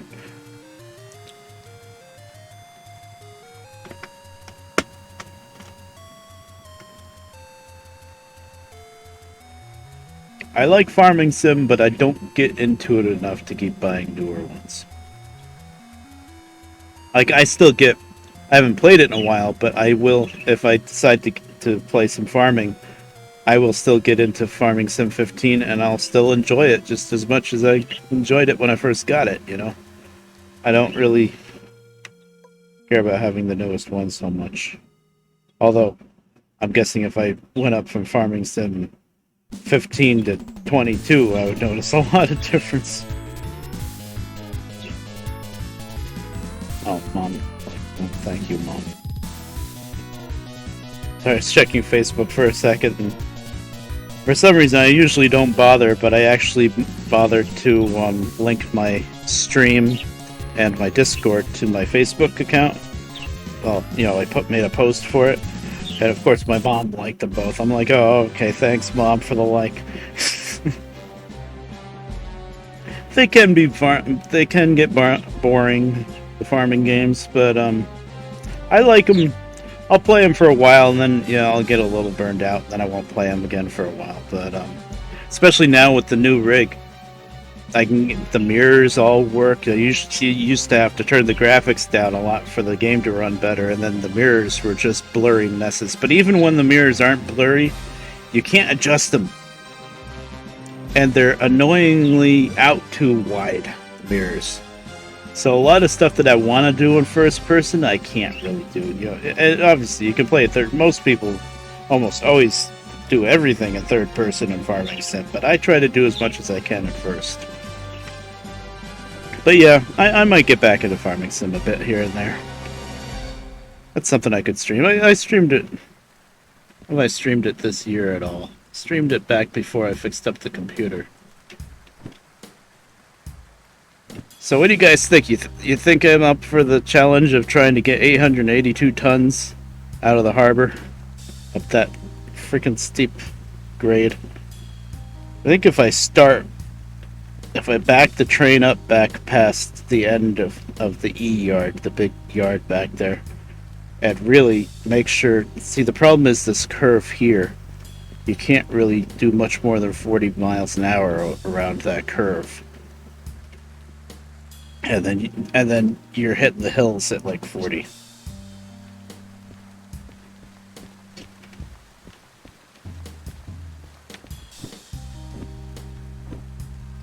I mean, is it worth it? It's another. I guess it's more the challenge than the money. It's only an extra $9,000 to bring that set of boxcars. Yeah, go for it. Okay, you've made up my mind. I'm gonna have to get that firebox really freaking hot. That's for sure. Gonna have to get that firebox really hot. So let's get the train together then. So we're still gonna be using the switchers for a bit to just put the train together. Now I put the cabooses parked at the end of this track. Okay, so that's where I'm gonna put the train together, I guess. Actually, should put the train together on E. You know what? It doesn't matter. I can come out of this yard. It doesn't matter. Okay. So I'm probably going to put the train together from... Now, if this was real life, these boxcars are empty. Everything else is loaded. In real life, you would want to put the boxcars down at the end of the train so that you don't string line around curves. String lining is when you yank all of the empties over, because if you put the empties up at the front and then you got a lot of heavy stuff behind the empties and you're pulling around a curve, the centrifugal force or whatever you want to call it, you'll just pull those empties straight over to try to make a straight line across the curve. It's called string lining. Norfolk Southern did it like 2 or 3 times in 1 year on the horseshoe curve. They kept doing it for some reason. I guess the computer was telling them to put the empties in the front, and they followed what the computer said to do.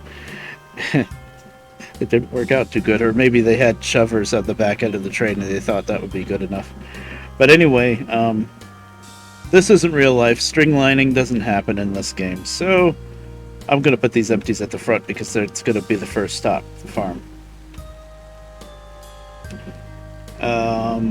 Yeah, Krong, he gets into these funks where he doesn't go online for months and months on end, and everybody's like, where is he? And then he just shows up one day.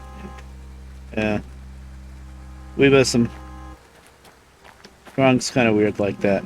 He's also very busy. I think he has an online job. I don't know if it's online, or I think he works from home. But he gets really, really busy with work, so that's what it is. Okay, so So I'm gonna put the other stuff down at the end with the caboose, and it's gonna get dark, and I'm gonna be switching in the dark.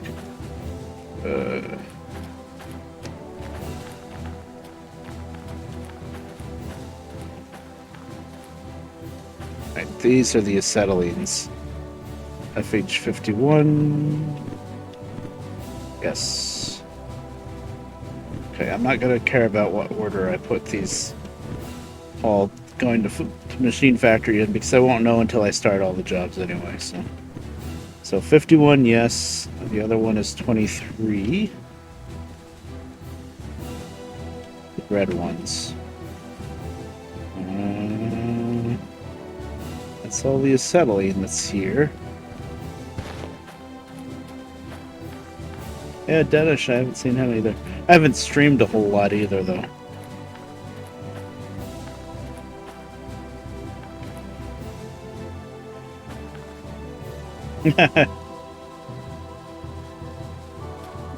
Yeah, well, I'm the train guy. That makes sense. Page 26.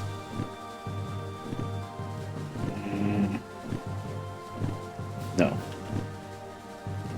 Okay, so I just need that acetylene from E yard. Where did I leave the engines? I left them in G, right?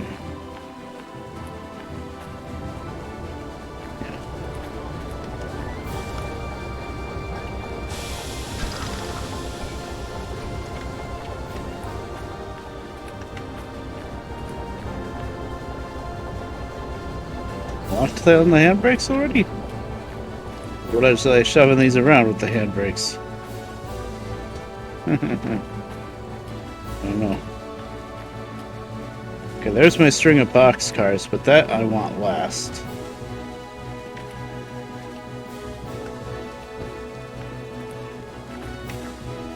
FH49. Okay, FH49 I want.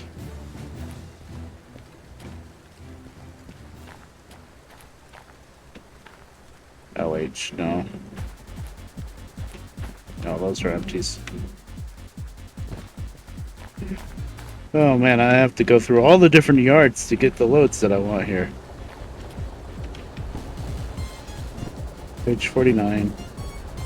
Okay, that's acetylene, that's acetylene. Oh, okay, it's only one string of... So where's the other set of acetylene? That's probably in D yard. It's gotta be. Process of elimination. Yeah, there it is. Page 23. Yeah. Okay. Boy, this is a lot of stuff we're bringing up to freaking machine factory at once.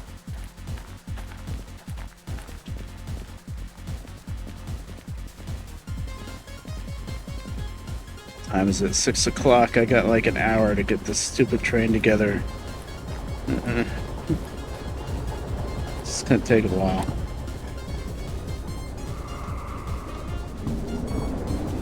Okay, I'm not using the radio anymore in games, so that's one thing I don't have to worry about moving around.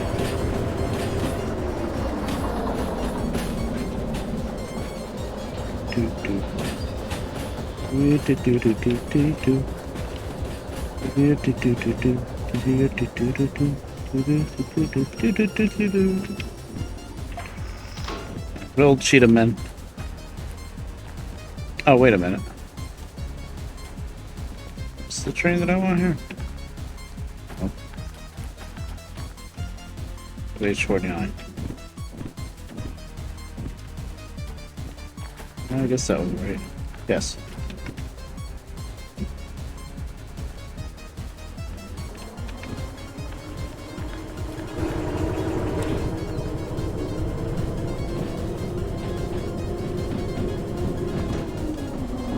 Oh no, where did... I know I'm not using the radio anymore, but where did I leave it? Left it on the ground, didn't I? Better grab it. I guess if I leave town, it'll just go to the lost and found, but I don't want to do that.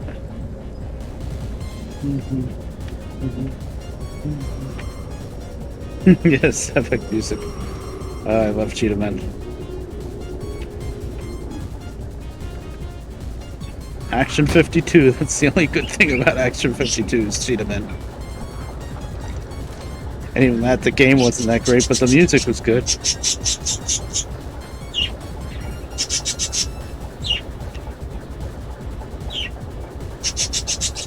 Sure, the brakes are all off.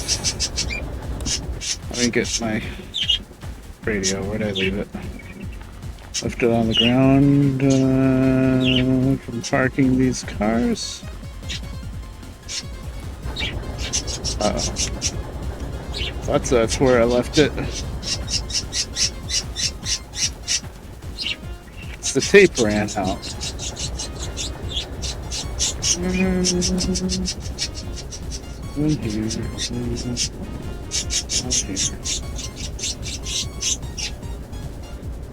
Nope.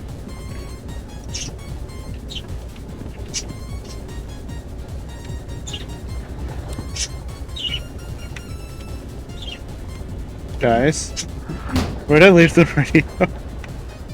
I kind of want to not leave it on the ground somewhere, but I totally could just leave it on the ground and leave the area, and then it'll show up in the lost and found, but I don't really want to waste a lot of time for it. Didn't I leave? I feel like I left it on the ground. This is the set of cars that I just parked.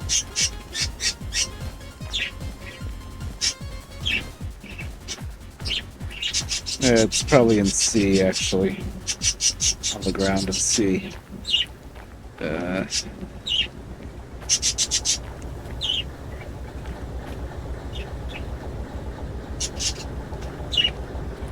Let's,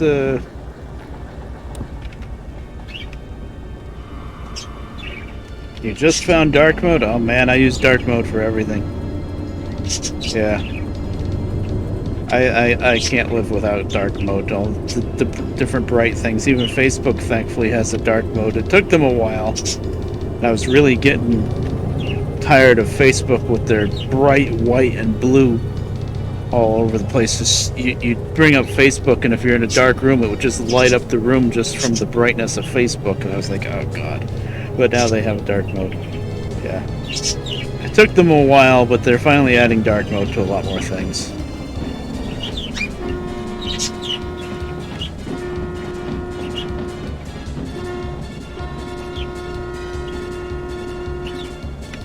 Guess we'll go over to D. Get the acetylene.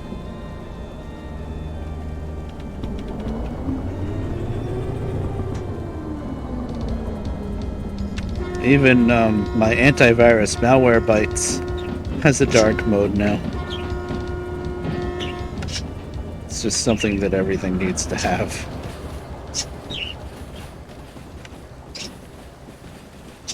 Discord, of course.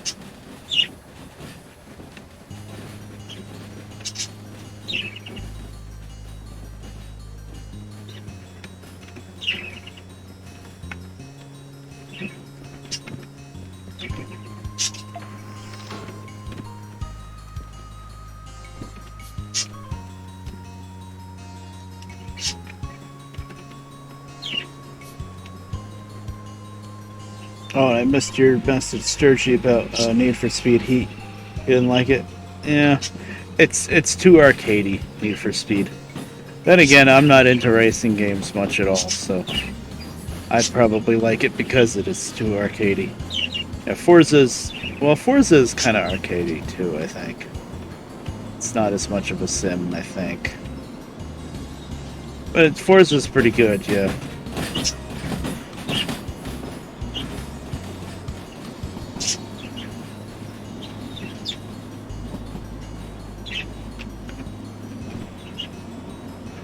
Main Forza, okay.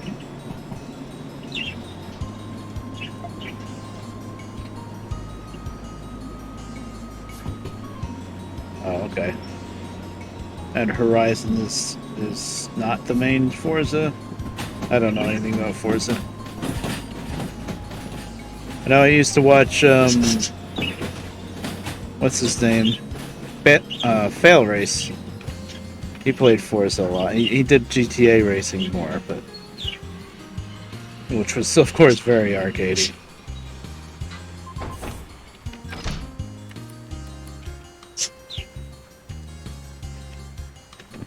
Gran Turismo.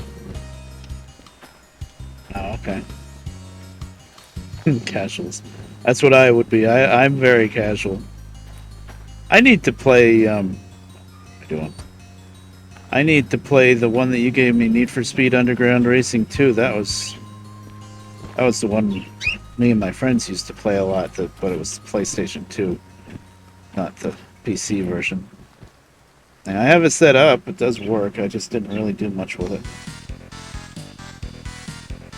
Gran Turismo, you're getting there. The only Gran Turismo game I played was the first one on the PlayStation. I still have it. I actually played it on my PlayStation, I don't know, a few months ago I played it for a bit. It was fun to play after so long. Oh, you know what? Is 3 the one that's called A-Spec? I think I have that somewhere. I never played it, but I have it. That's for PlayStation 2.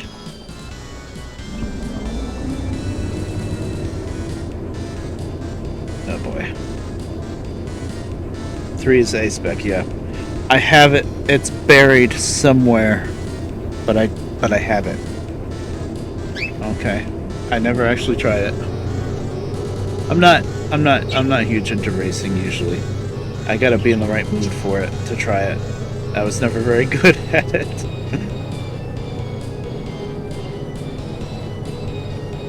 I do like Gran Turismo 1 on PlayStation just because I used to play it all the time. I remember what car I used to drive too. I used to drive. It was a used car that you could buy. It was it a Supra? Yeah, Toyota Supra, but it was like I don't know, 92 or 89 Supra. It was still like squarish looking. It's an old, even for that game period, it was an old car. Hi there, Helly, how you doing? Yes, that's this game. Spec copy from an arcade. I guess the older ones are. Yeah.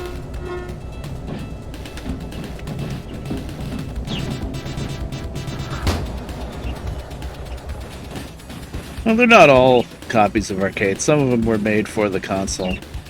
Like a good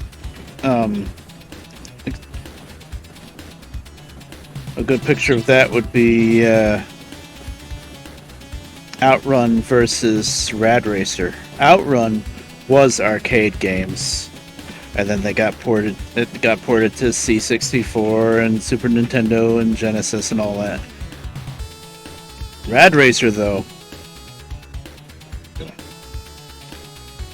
Rad Racer was made specifically. Oh, I'm in D yard. I'm being stupid. Okay. No, I don't need to stop here. Rad Racer was made specifically for NES.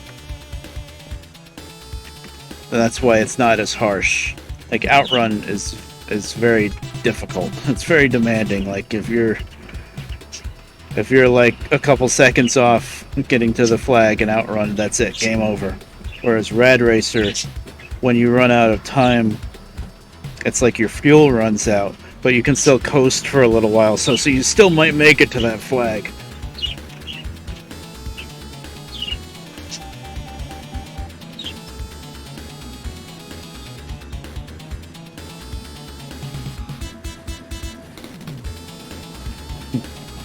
I'm being a super realistic train driver right now.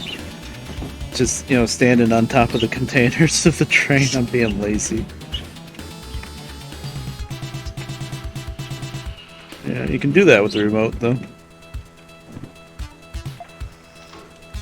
That's one thing I really want to see them add to this game, is grab irons and ladders and stuff to all the different cars in the engine, so you can actually grab onto stuff instead of having to use the little teleport button.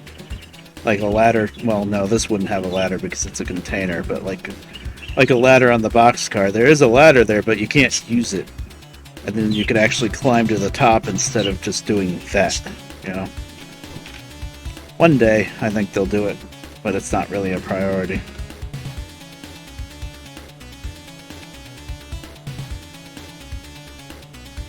Bear in the grass. Now we're crossing the streams, getting the trucks in. That's something that a lot of people want added to ATS, actually, is the old CB stuff from 18 Wheels of Steel. It gets a little repetitive, but if they did add it, I'd want it to be like the one specifically in 18 Wheels of Steel across America. I need to stream that someday, just to show all the different games. But that one, when somebody talks on the CB, it's both, it says it down on the bottom, and on top of that, there's a little image, like a little video image, of the truck that's talking to you, which is really deep. It's more than just a line, a sentence on the bottom, you know? And that's one of the older 18 Wheels of Steel games. I don't know why they got rid of that for the newer ones. I guess maybe it was a little too graphically intensive or something. But if they did that with ATS, I'd want that. Actually, ATS now has a CB radio, but only when you're in a convoy mode. Because that's new with 141. That's out now, 141. I had to go through all my mods and figure out what was still working. But you can do a convoy with other players now. It's kind of like the multiplayer mod, but it's I think it has a pretty hard limit of how many players you can have and stuff. But what's neat is it's multiplayer, but there's still AI traffic. And the multiplayer mod, it's like much more unlimited about how many players can be on the server, but there's no AI traffic. So if you're in an area where there's not many other players driving, then it's just dead. So I might try the whole convoy thing with ATS. The thing is, you can't have any mods if you want to do convoy on ATS. Everything's got to be stock for that law. So I'd have to make a new profile, and I'd have to drive one of those modern, quiet trucks that I don't like as much. Maybe there's some mods that you can get away with. Like, I'd at least want the HUD mod. The, probably Peterbilt 389 is what I would drive. But I would still want I want at least the minimal... What's it called? The HUD. It's the HUD. Basically, it gets rid of that stupid square in the lower right-hand corner with the map that's always there. Instead, it just puts a line across the top. Because most of the trucks, they all have GPS on the dashboard, so you don't need that. Okay, should I shove this back further? I feel like we're putting together a pretty long train.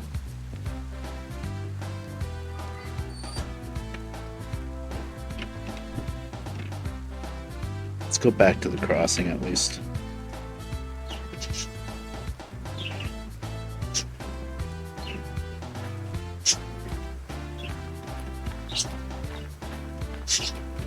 There's W900. The W900's nice too.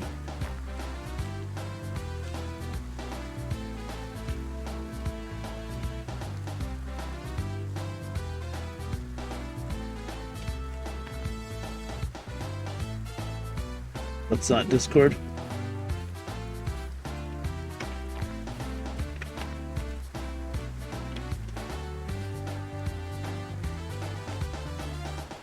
If anybody wants the Discord, just put in exclamation mark Discord.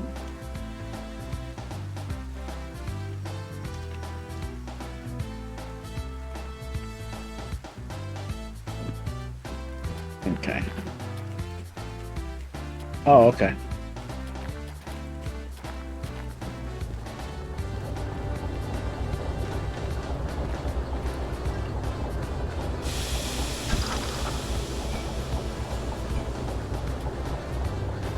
Am I gonna set any handbrakes on this? Just gonna come in with more stuff. Just set the caboose, I guess.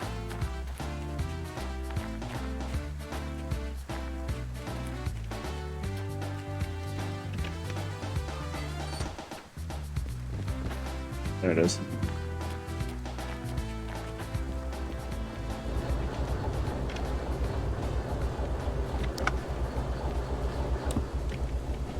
Okay, so now we need... I've got one of the... I've got the tankers, I've got one of the acetylines. I just need the other acetylene and the boxcars. Okay. I think we'll grab the boxcars first. They're in G yard.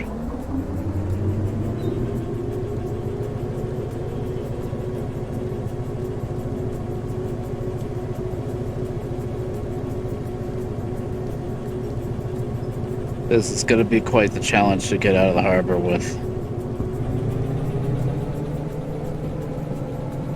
Let's get some speed.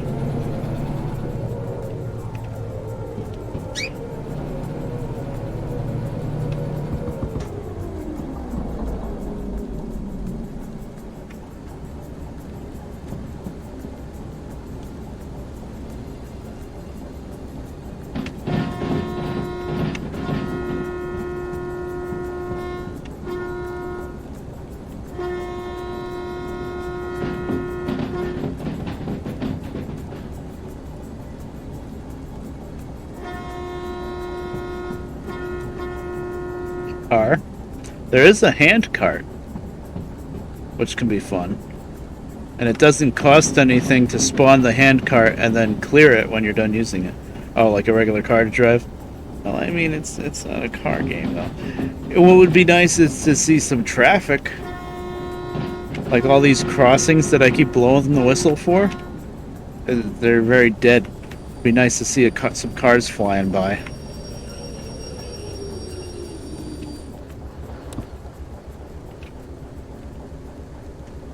Supposedly, they're going to be adding mod support for models. It's pretty far down the line of development, but eventually people are going to be able to make their own models, like their own train models and stuff, and somebody will probably come up with a car that runs on the rails.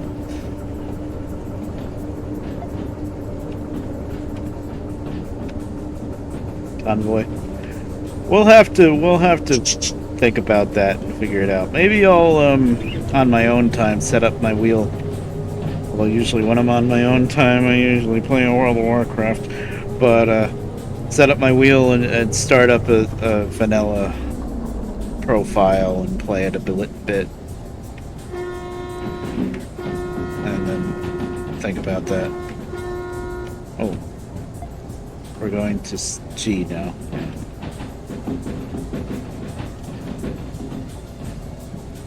Yeah, we'd have to add each other as friends on Steam, which I don't mind. I don't have any Steam friends anyway. I think that's how it works. I don't know. I'd have to play with it. I don't know how it works yet.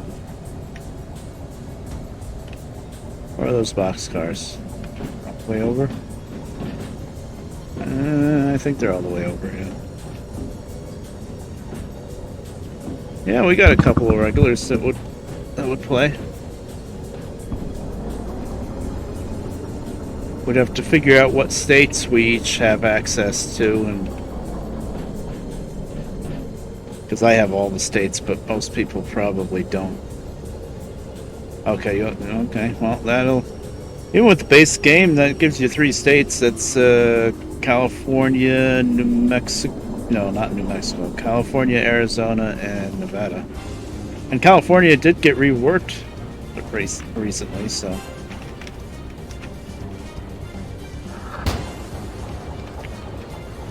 You have Washington, Oregon, and New Mexico. Yeah. Well, we'll probably stick with the main 3. Anyway, but I don't know when that's going to happen. Maybe someday I'll fiddle around with it and figure it out. I never really did the MP mod. It was kind of scary to me. I don't know. I'm weird like that. Social interactions, but with you guys, yeah, I wouldn't mind playing.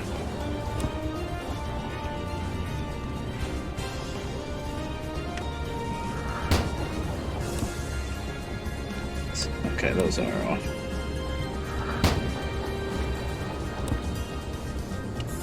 I wouldn't ruin. Actually, I wouldn't mind exploring California more because, like I said, they just reworked California. I don't know what parts they reworked, but they did rework a lot with it.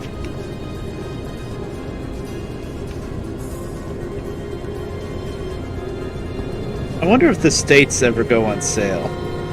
Like, the main base game goes on sale, American Truck Sim. But I don't know if the states ever go on sale, like the DLCs. Yeah.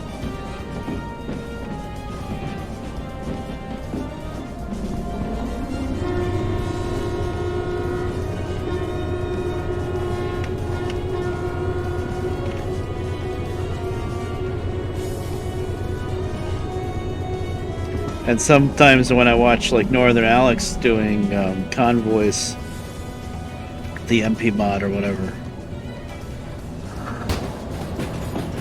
Where am I going when I eat? But they all have the same skins on their trucks, or at least the same color combinations. It's all red and white with Northern Alex. And then they all have like matching trailers because they have owned trailers, and it's like, oh, that's neat. But it's cool, but it's not really necessary. But I guess it does make sense, especially when you're stuck with all the just vanilla trucks anyway.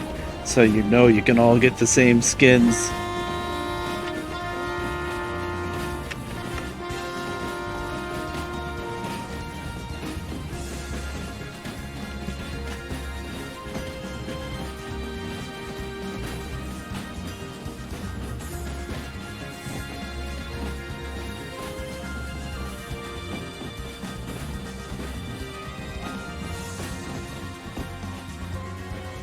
I really shouldn't be tacking all of these freaking boxcars on this train. Like, see right here, there's a ladder that goes right up to the roof, and you can't grab onto it. You have to teleport to the top of the train. Someday.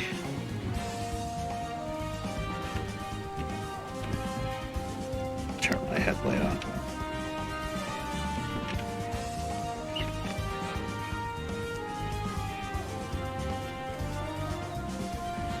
Yep, that's where we're going. No, that's not where we're going. We gotta get the acetylene. Did I set the switches for the acetylene already? It's a little platform you can stand on here. The brake wheel.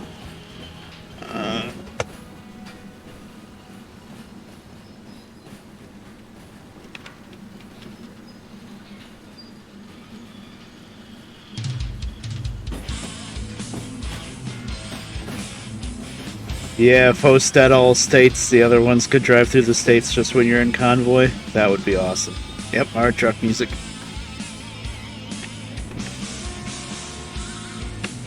Did I line up the switches for the acetylene?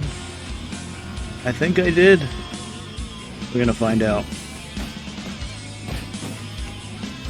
Just the load route, yeah. Yeah, I see what you mean. Like if the host is going to a specific route to a specific state, the other people would be able to follow with them just for that. That would be neat, but it would probably be able to be exploited. Nope, this isn't the right track. I was hoping that past Red Bear set the switches for the acetylene, but he did not. Past Red Bear did not do that. Acetylene. There they are. That's gotta be it, right? FH51.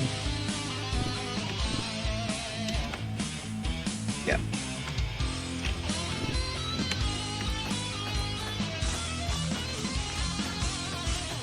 One track over.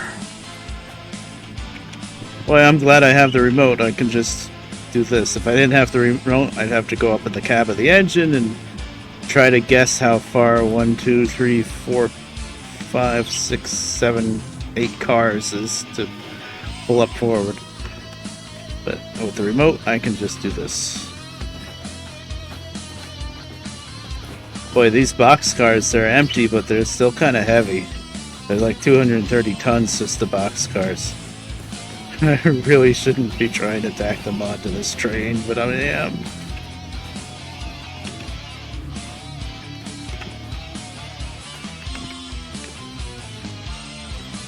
You gonna stop? Wait a minute. What track? Why didn't I look at the number of track? It's this one.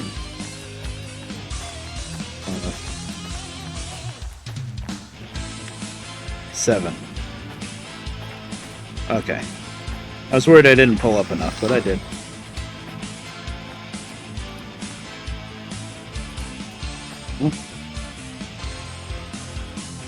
This little platform.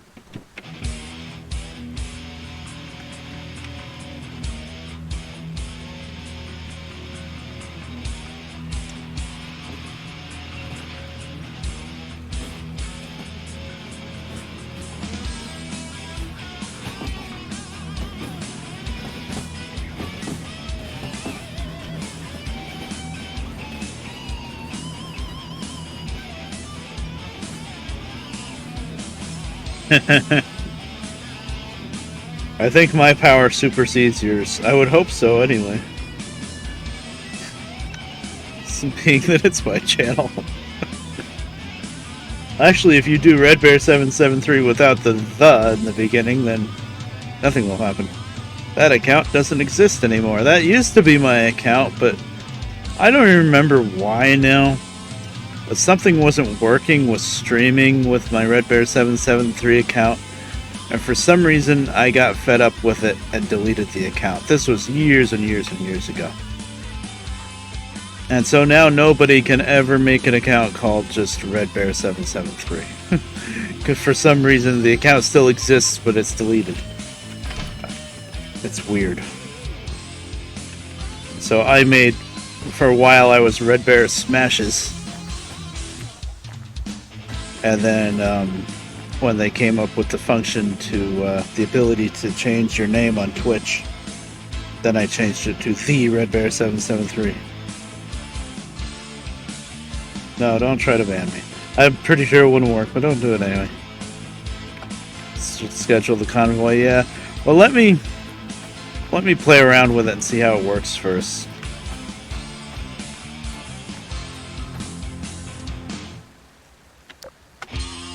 Still in this like opus of figuring out when this guy is going to come to my neighbor's house and pick up his riding mower to take to the shop, and whatever day that's going to be, me and my neighbor have to push it from the shed all the way out to the driveway and put it up in the front for him to pick up.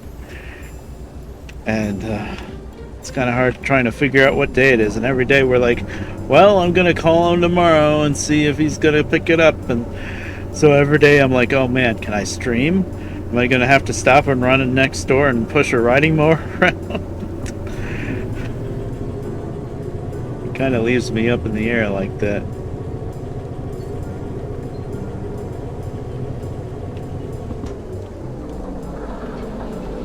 I have everything now, right? Just making sure.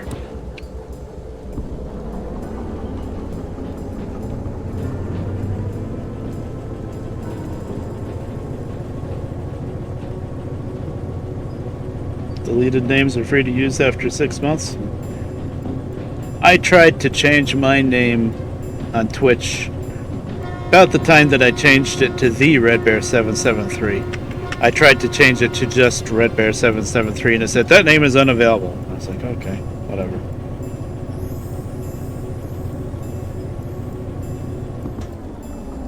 Oh, okay.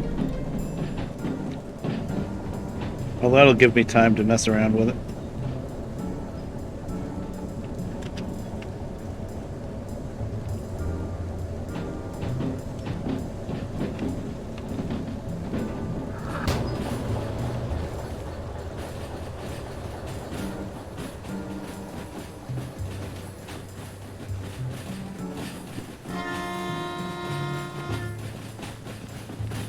I'm going into the going into the pasture yard now.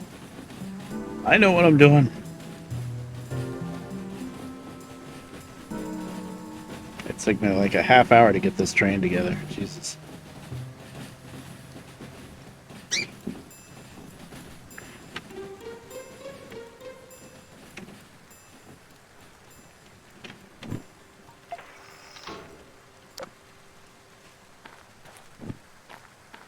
This is the pasture yard. Yes. Sure. Yeah, the birds. As soon as I turn these lights on, the birds start going nuts. Drives me nuts. And I'm talking too, so the birds gotta talk. I really want to just move them downstairs someday, but oh no, they'd be in the way and they'd be messy, and I'm like, well, they're not my birds. This is my room. But it just is what it is. I'm kind of well, sharing the room is not the right way to put it. It's my room, but I guess sharing the space in the room for somebody else's storage, basically. And one of the storage is the birds. This room was, when we first moved into this house, we just called this room the bird room. Because Mom's big bird was in here too. She has a big African gray bird in a big huge cage that takes up like half this room. It's a big cage. Actually, it's not that big. Well, it's pretty big. It's like floor to ceiling. Like, it's big enough that I couldn't like bring it in through a door. I had to take it apart just to get it in the room, and then put it together in the room. And there was barely enough room to get the top of the cage together. But eventually, and we should have done this from the very beginning. Eventually, I measured things and I said, you know what, Mom? This cage fits downstairs in the like living room, dining room area. If we just move things around a little bit, it'll fit down there.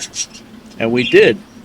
And then he started, the bird, Smokey, started like talking a bit more because he was finally around the people all the time. When he was up in this room, oh, there goes the wheels. When he was up in this room, Mom would go in the room sometimes and talk to him and stuff, but most of the time, the only thing that Smokey heard was the other birds squawking away. So what did Smokey do all the time? He squawked like the other birds because, you know, copycats, that's what birds are. So all that time we could have had him downstairs learning to talk, but he was up in this room.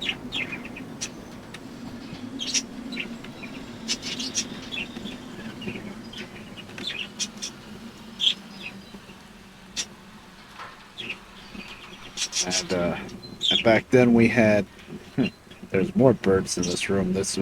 Smokey was here, and then there was this cockatiel that's still here. 2 parakeets. We're down to 1 parakeet now. The other one died.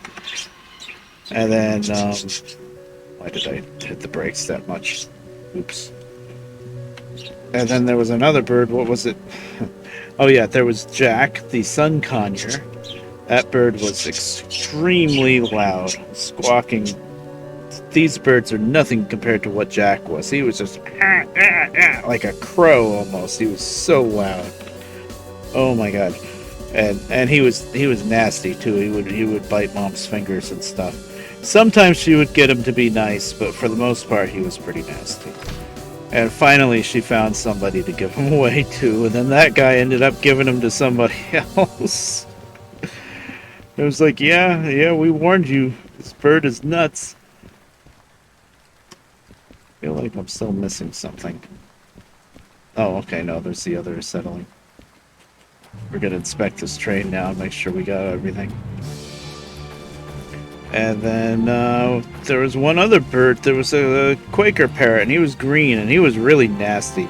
He actually, if he got out of his cage, he would go on the other cages, and he actually, one of the parakeets was like standing on the edge of the cage. I don't know why the parakeet didn't freaking move, but he bit the parakeet's feet so bad he bit off a couple of its toes. And I was like, oh man. So that bird, gone. But yeah, my mom's got a big thing with animals, and she's got a big heart for animals, but it's just so much work to take care of, and it's costly too. Okay, FH23. 1, 2, 3, 4, 5, 6, 7 cars. 1, 2, 3, 4, 5, 6, 7. Okay, now we've got, so that is the last one. Now we've got the tankers up next.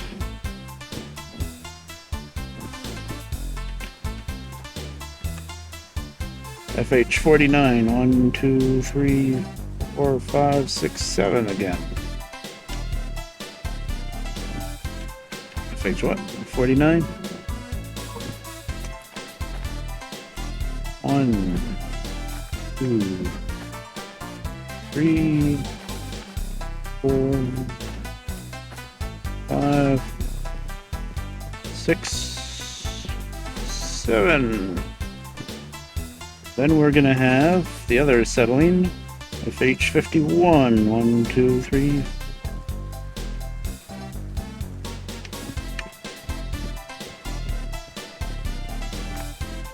1, 2, 3, 4. Finally, this is the first set. We have LH25, which is at least 1, 2, 3, 4, 5, 6, 7, 8, 9, and 11 cars, but it could be more because that's all that fits on the sheet here. Could be more than that. So at least 11 boxcars. And a bully bird, yeah. That bird from hell. 25. 1, 2, 3, 4, 5, 6, 7, 8, 9. As long as they keep saying 25, 10, 11. Yeah, it was more than 11 cars. 25, 12 cars. Okay. Whew. Now, this end I'm going to set some handbrakes now.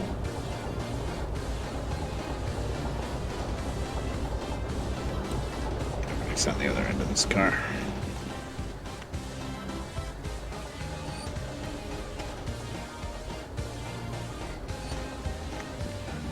Do 3 cars. Well, we'll do 4 because they're right next to each other anyway. Okay, now we can take off the handbrake on the caboose back there before I forget about it, because I just remembered. Yeah, we shouldn't be walking on the top of those. The boxcars, it makes sense to walk on the top of. The other ones, not so much.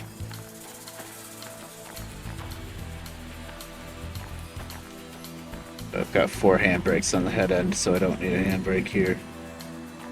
Or okay. So this is our whole train. It's a pretty long train. Actually, it's yeah, it's pretty long. I was gonna say it's not super long, but it's pretty long. It's like the whole length of the main track going through the passenger yard. That's pretty long. Okay, so we set 4 handbrakes. I'm gonna do a pro gamer move, a very dangerous move, and bottle the air. See, close both valves instead of just one. And now the brakes are still released on these cars, which means if any of those handbrakes pop off, they could potentially roll. But I'm doing that so that when I bring in the steam engine, I don't have to pump up the air again.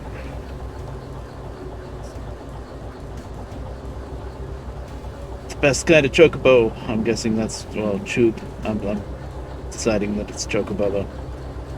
Forgot that they added the caboose. Yeah, the caboose is nice. I love it. Yep, the passenger cars are nice. It's all mods. Although these passenger cars, these are kind of messed up because this should be red.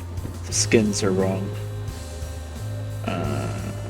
That was me messing up putting in the skins. Yeah, see, it needs to be something that should be red. Like New York O&W Mountaineer, that works.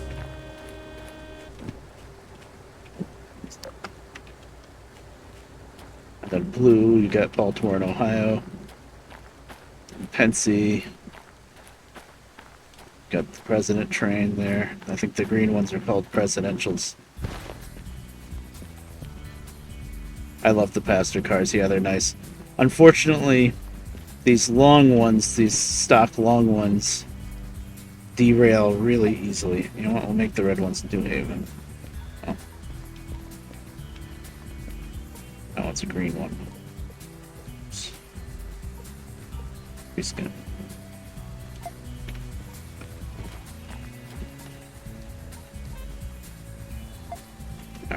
I don't know why I'm bothering reskinning them. I'm not running them anyway.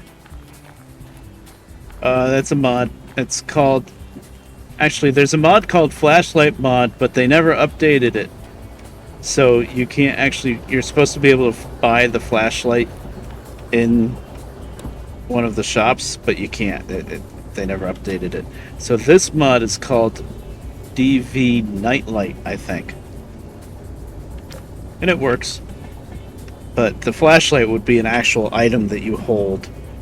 But I guess that didn't get updated.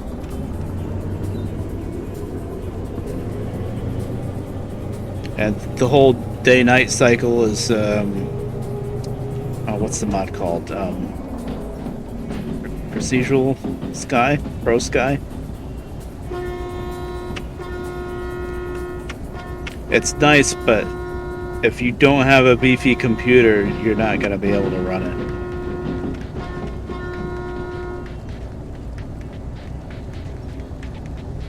Half-Life 2 slash. Yeah, I never noticed that.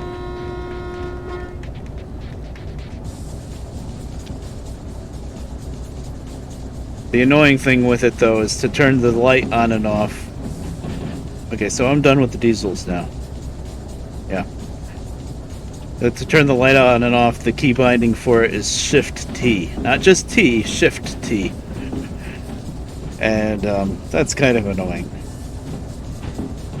I think maybe I could probably go into the mod and change it, but I never bothered.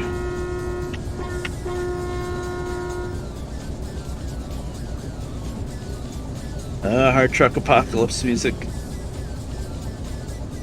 F-24.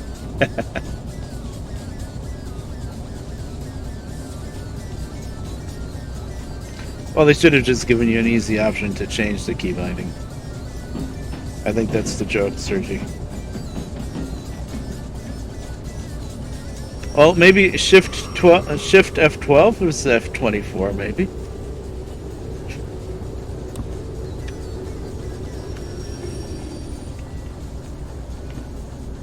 Oh, this needs to go back to Switch. I am too sometimes. Or maybe I just assume something's a joke that I'm not getting.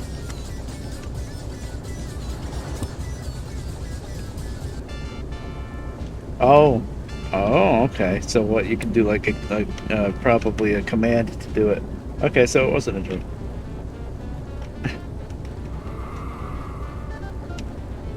Mods for Hard Truck Apocalypse? I believe it. I'd like the mod that makes it freaking work better on Windows 10. I still gotta someday do that just to see if I can get to the ending. Because we streamed all the way through it, and then when we got to the ending, it just kept crashing. Oh yeah, less practical than Shift T, yeah. Yep. I'm trying to think of what button I would like the flashlight on if I could change it. Probably backspace. Thinking if backspace does anything, yeah. Backspace would be nice.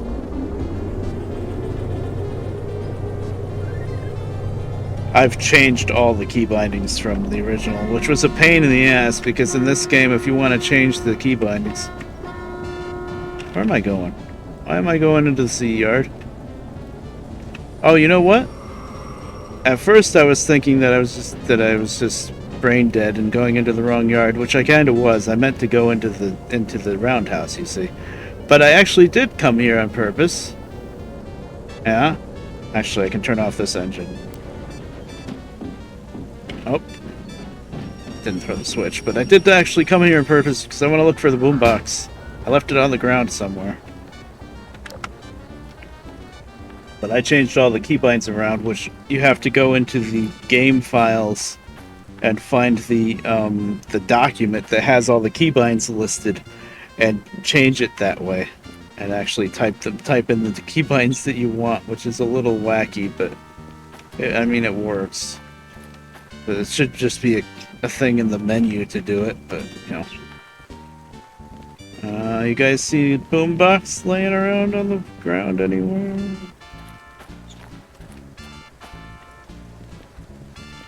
Nope. Ah. Oh well. We'll just leave town and it'll pop up in the I set it down somewhere. It'll pop up in the Lost and Found.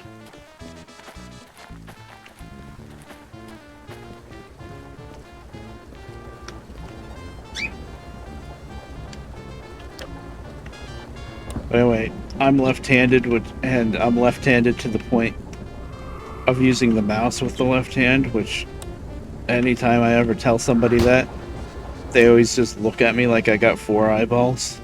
Like, what? You use the mouse with the left hand? I'm like, yes, I'm that left-handed. Like, a lot of left-handed people still use the mouse with the right hand. And so anyway, the problem with that is, as far as key binding is concerned, everybody wants to use, you know, the pro gamer way to move around in any game is to do WASD. I can't do WASD. It makes no sense to me because my left hand's always on the mouse. So I always have to change it back to the old arrows on the right side. And then there's some games that don't let you change it, and it's like it's only WASD, and I'm like, how do I do that? Yeah. Oh, okay, you're left-handed, but you still use the mouse. Yeah, I think most lefties still use the mouse with the right hand. Whenever I like show a picture of my computer and I've got the mouse on the left side of the keyboard, everybody looks at it like, what is wrong with you? Why is the mouse there? And I'm like, it's just where it is. Oh, Lord. But like WSD, I can't do that. And then I always end up, what I use all the time with my right hand is the numpad. The numpad is very useful. I always put stuff on the numpad. That's how I go through all these with the numpad, and then delete, insert that set of 6 keys up over the arrows. That's what I'll use for the throttle and the brakes and stuff. Get a keyboard that is mirrored. Oh, so WASD would be over on the... Oh man, that would be even weirder. Maybe if I did that when I was first starting out with using a keyboard. But boy, if I did that now. I'd be so screwed up. That would be a bad idea if you did that right in the beginning when you first started using a keyboard. Just mirror it. What I'd like to find, and I've seen them around before, but they're pretty expensive usually, is a separate keypad, like the numlock keypad, so that you can put it wherever you want. Like I was going to get something like that for when I'm using the wheel with driving before I set up the other thing. But the thing with that is, if you got a separate numpad, or there's also keyboards where the numpad is detachable, but it would be the same keys as you know, it's not like you'd be adding a bunch of keys. It's the same thing. So I guess what I would really want would be a controller that adds a bunch more buttons, which is what I got with my old wheel that I put in front of a wooden shifter box that I made. Nope, no one knows what you're eating. This is lined up. Oh, right, there's a steam engine there.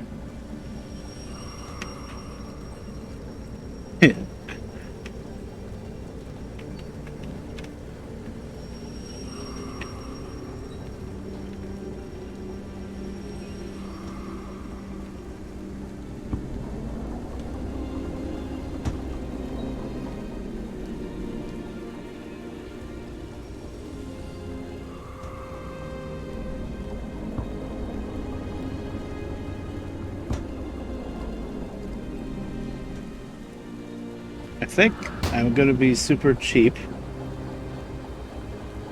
Oh, you got one of those gaming mice with a bunch of buttons? A left-handed version of the... Yeah, yep. I remember looking for one of those.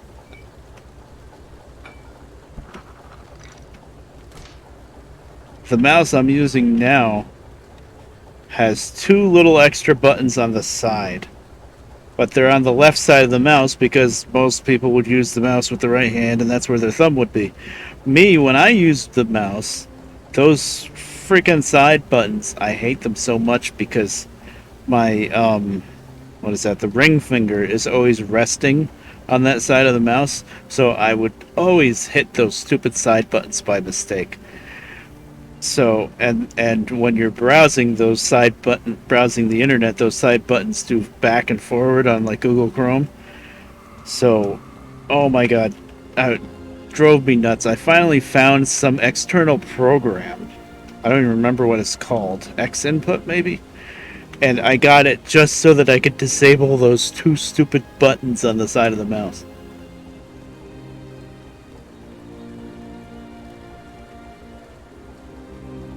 Yeah, I always wanted to get one of those for WoW. I never did. I did pretty good with the numpad with WoW. Actually, I'm one of the WoW characters I'm playing is a Warlock, which I'm playing WoW Classic a lot, and I never played Warlock back in the day. I played most everything else, but not Warlock. And probably the only race that I never played was human. I still don't have a human. I don't know. I don't like humans. It's just there's so many neat races and stuff. Why would you be a human? I don't know. They do have their own good storylines and stuff too, but whatever. But anyway, with the Warlock, especially in Classic, WoW has been dumbed down so much more recently. But in Classic, there's a lot of stuff you have to do.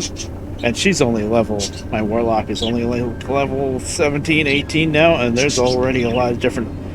There's Drain Soul, Drain Life, which is two different buttons, and that's going to get more and more complicated the more and more I play it. I don't know how much I'll play her, because I usually just kind of settle into my Pally or my Druid.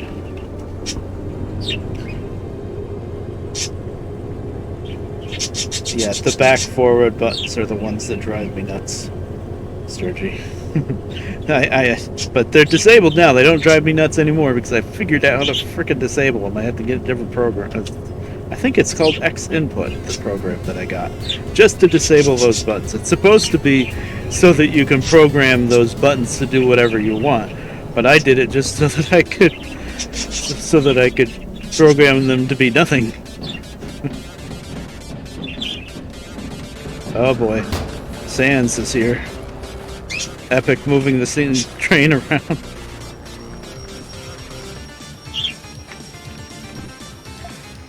This music's a little too epic for what's going on right now, I have to admit. I don't want to be New York Central anymore.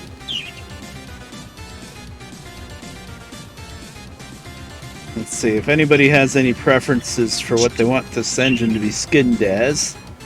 We've got Baltimore and Ohio President, that's the green one. green Baltimore, Ohio. We got royal blue, that's the blue Baltimore, Ohio. But we're not doing passengers, so that wouldn't make sense. This is starchy. And then we got Great Northern, which is pretty nice. Hello Dolly. Oh, that one I never even looked at yet. But that really just matches a specific set of passenger cars. New York Central is what it is now. New York, Ontario, and Western Mountaineers, the red Mountaineer one, they match the passenger cars. And then OMW Plain is just that. It's just black that says OMW, which is what I'm going to do it unless somebody else wants something. There's also, oh, I'm not done yet. There's also Pennsylvania Railroad Dirty. Of course, it's dark, you can barely see these. Pennsylvania Railroad Striped, and the Daylight, which is really pretty, but it really just goes along with specific passenger cars.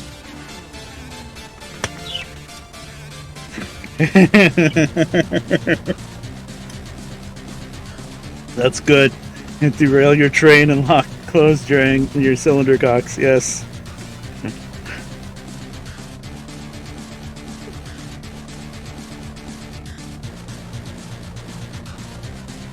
I'll give you some time to think about skins, but we're gonna shove this thing back for now.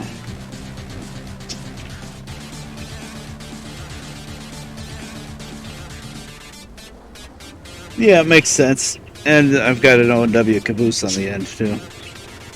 That doesn't really matter too much.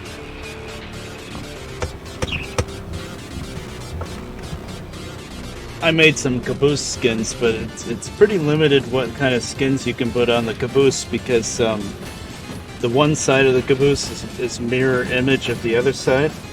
So you can't put lettering on the caboose because it'd be backwards on one side. I'm checking my phone one more time. He's 7 o'clock now. He's on the call. Oh wow, it's 7 o'clock. You know what? I don't have a hard limit of when I have to stop streaming, so we're gonna at least try to move this frickin' train up the hill before I stop streaming.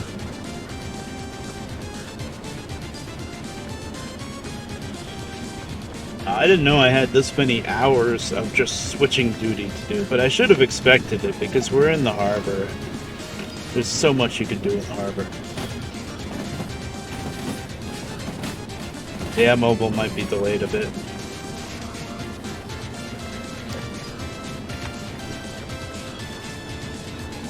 I'm glad this remote is working in the dark. Sometimes it's kind of 50-50 with this procedural sky mod. Sometimes, because it's dark, the remote won't charge up, so the battery just goes right down. Then you have to put it in the caboose and try to charge it back up, which I guess makes sense because it's dark out. But other times, like today, it's charging just as if the sun was out, so whatever.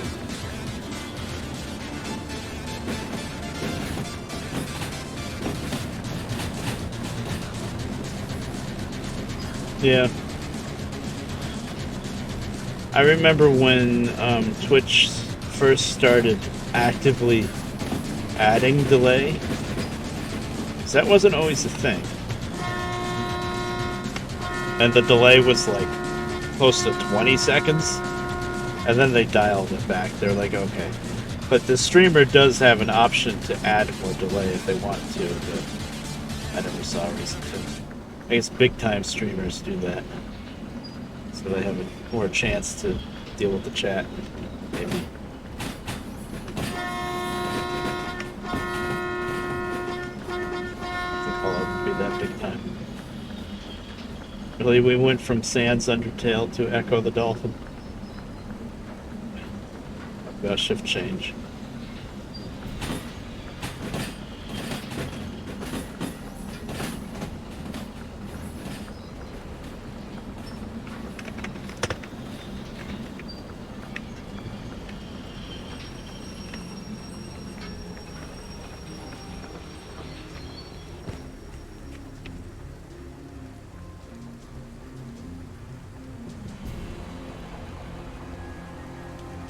But the brakes on that steam engine work good. Barely touched them. We just ground to a halt. I wasn't going that fast either, but still. Only got one engine running now on the diesels, and steam engine's heavy. Excited for convoy. Gonna definitely have to get my wheels set up and just start figuring out exactly what to do with that. Okay.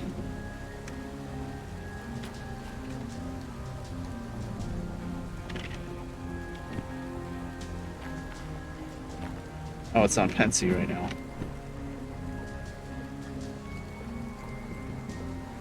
Unless anyone objects, I'm gonna put it on OMW. Plain. Oops. If you reskin the engine, it does the tender too if you have a matching tender, but if you're stupid and do the tender specifically, then you only get the tender. There we go.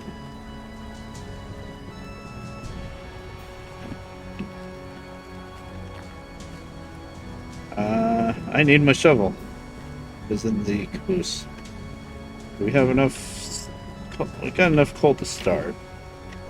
Where's my lighter? This is the downside of having too many things in your hands. I'll never get tired of this silly way that you light the fire by throwing the lighter into the firebox and then magically you just get the lighter back. But if you miss throwing the lighter in the firebox, it gets stuck like around here, and then you have a heck of a time getting it back. That's only happened to me once, but people that play in VR, that happens to them a lot. It's a big pain to deal with. Okay, so we started that up. Let me get my shovel. Yeah.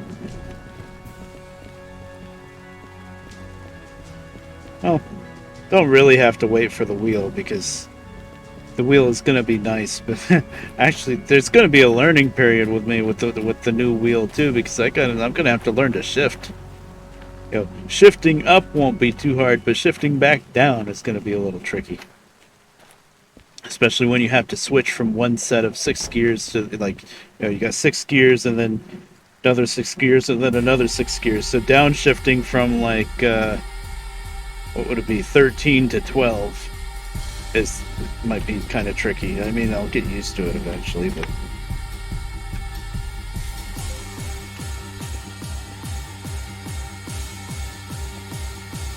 it's a problem.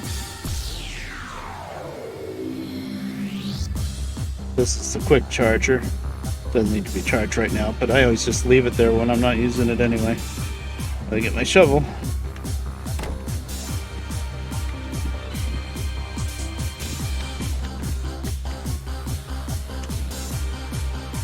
Close. Thank you.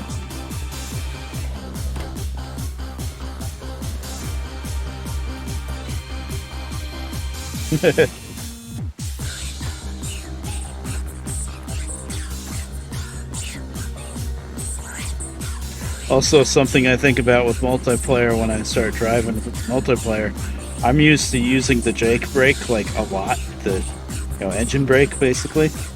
And so if you're slowing down mostly with the Jake brake, well, the Jake brake doesn't put your brake lights on. Oh, we're almost out of coal.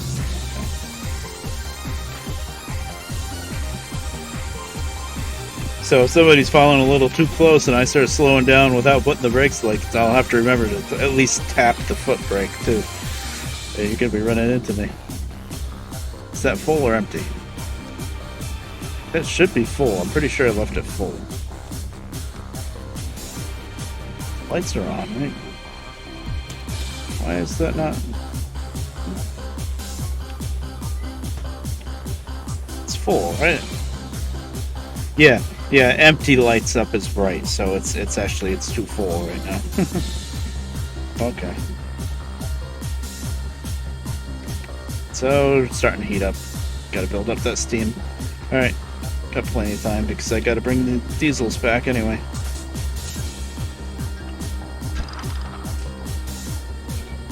It's kind of silly that I made a point to bottle the air when steam engine would be able to we got the... Yes. Almost didn't set the independent brake for the steam engine. That would have been a little silly. But anyway, by the time the steam engine's ready to go, it would have been able to release the brakes anyway, but, you know, whatever.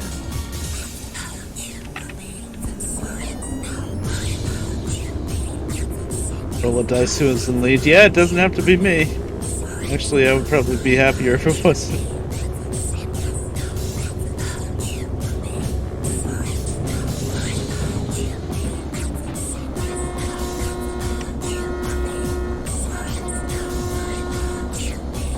Of course, one of the issues with multiplayer is timing, because, you know, time zones are a thing, but this seems to be a good time slot.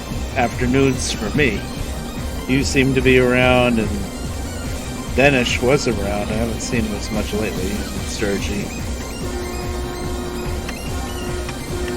Only one I can think of right off the top of my head that isn't usually around in the afternoon is old Rumsey.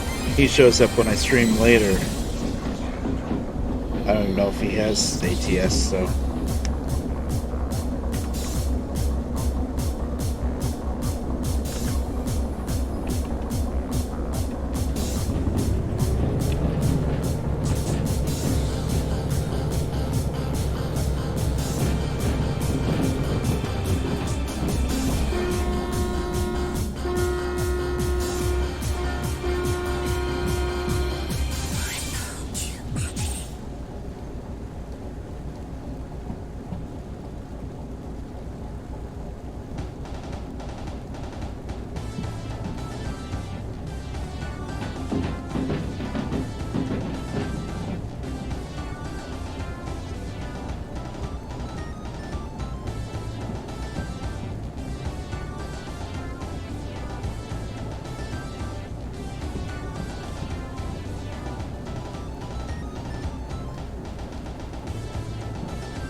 Why am I yawning?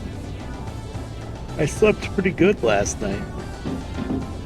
I've been sleeping a lot, though. Like, I can get a full night's sleep, and then I'll still, like, have a nap during the day, too. It's just been the way it's been for a while. I don't know why I'm bothering running all the way up to the switch, but I did. Right, yep.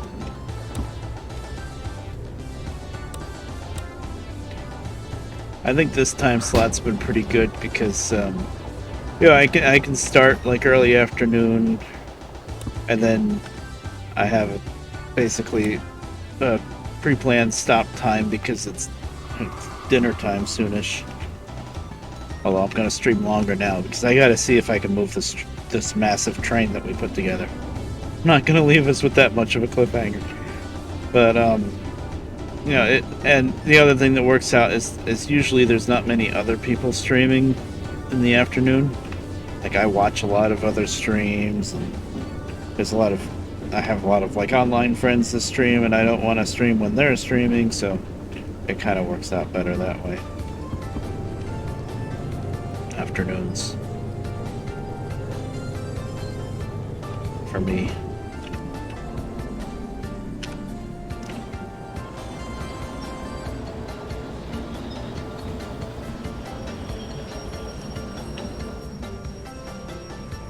Hey, the sun's coming up.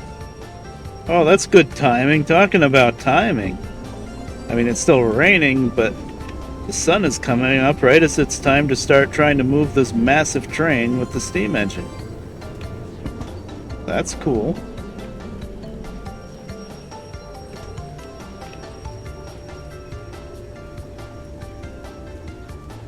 This is the engine that's running, so we'll go through and fuel up the other one first.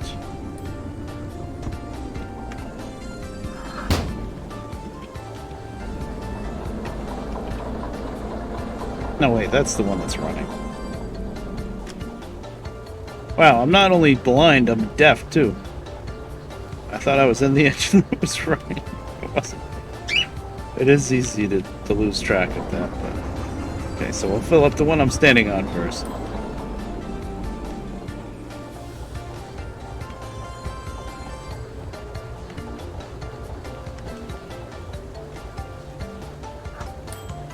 all that switching work that we did with these, it's gonna be a decent bill. How low's the diesel? Yeah, a little under half, and that's on both engines. So I had both running the whole time, just about. Yeah. Oh, good. I meant to start a bit earlier than I did, but that never really works out quite that well. Oh, there's Ironforge music in World of Warcraft. $4,500. That's not too bad times 2, so it's going to be about 9,000 total. For the amount of switching we did, that's probably ended up trying to bring out the the remote, and I already switched it with the shovel. But with the amount of switching that we did, that's not too bad, I guess.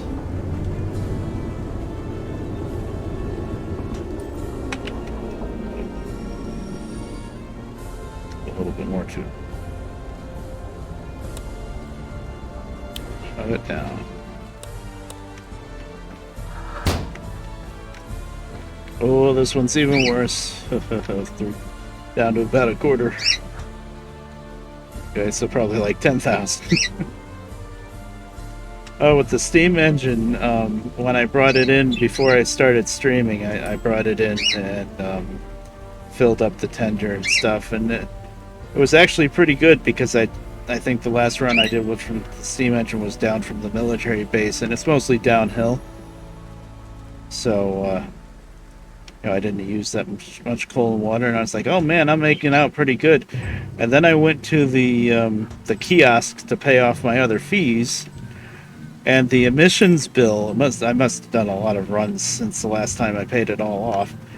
The emissions bill for that steam engine was $7,700. It was like, oh, 7,777. I was like, oh, good lord. Well, there goes all the money that I saved by running steam, because you can kind of, if you're really good with running steam, you can do it cheaper. You can use a lot less resources than the big diesel. The big diesel really sucks down the fuel. But then you get hit with the emissions, and it's like, well, there goes all the money that I just saved. I mean, the emissions bill is kind of silly if you ask me, but that's the way Europe is. Europe, the more emissions you produce, the more they fine you. Like, I think, what was it, BMW? Just got hit with like billions of dollars of fines because they didn't make their cars clean enough. I'm sure they're going to be able to fight that back and not have to pay it, but I just saw a Scotty video talking about that. I'm not going to start this quite yet because I don't know if the steamer's up to full steam, and I'm going to back it up. Yeah, I have a plan. Well, I don't know why I'm waiting to start the jobs, because it's not like I'm gonna get... It's not like I'm gonna get the freaking speedy bonus anyway. It's all about whether or not I'm even gonna make it up the freaking hill, let alone get there on time. Okay, so all the handbrakes are on the front end. Gotta get some more coal in there, and water probably. And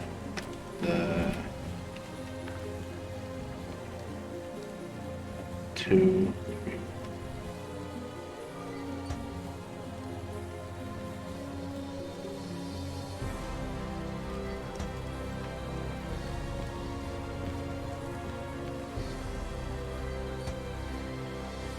Back it up. I'm gonna back up all the way back to the entrance of E yard, which is the next yard over, and then we'll come out that way. That'll set all the switches to the main on the way out. And I want to hit 40 miles an hour before that freaking curve and hill. Because, good lord, this is heavy.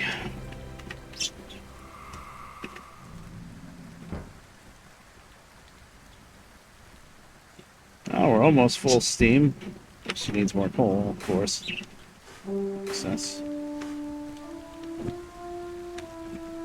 How's the water? Okay, now I can see the water level. Yep, it was a little too high before. That's okay.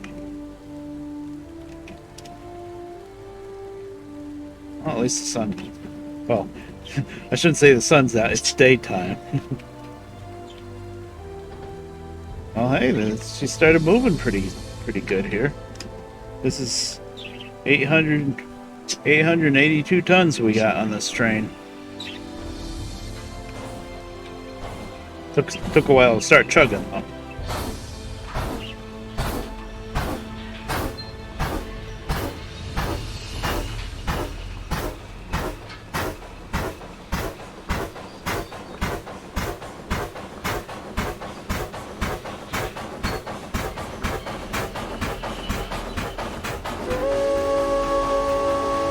I'm just guessing the end of the train is by the side of the crossing.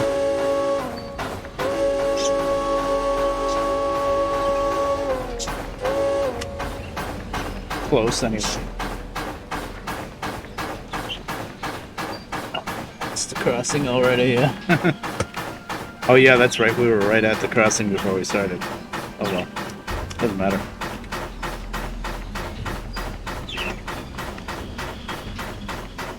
Well, I know we're on flat ground here, but we're moving pretty good for how heavy this train is. I don't even care about going too fast right now. Who knows where the end of the train is? Oh, can you imagine in real life running a train this long, just on your own? No conductor, no brakeman, just the engineer in the cab. Where's the end of the train at? Who knows? It's okay, there's no traffic anyway.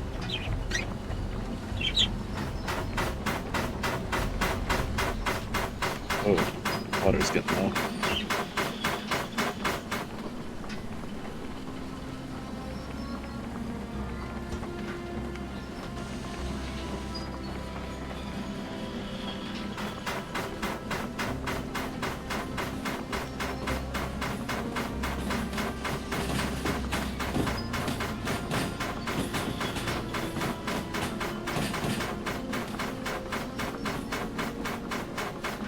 Wonder if we'll be able to see the end of the train on this curve, but nope.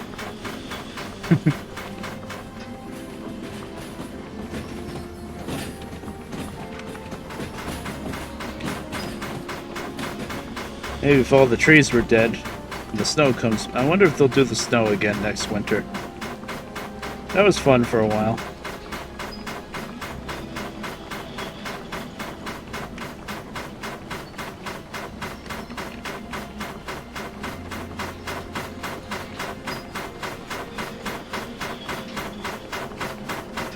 We're gonna have to keep that firebox a lot hotter than normal. Now we're starting to go uphill a little bit, I think. Just backing up this way. So the end of the train is probably starting to go uphill.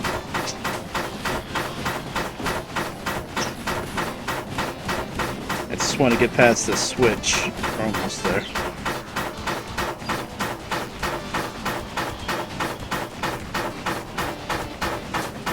And I don't know if we're going to be able to get out of here. Chug, chug, chug, chug, chug.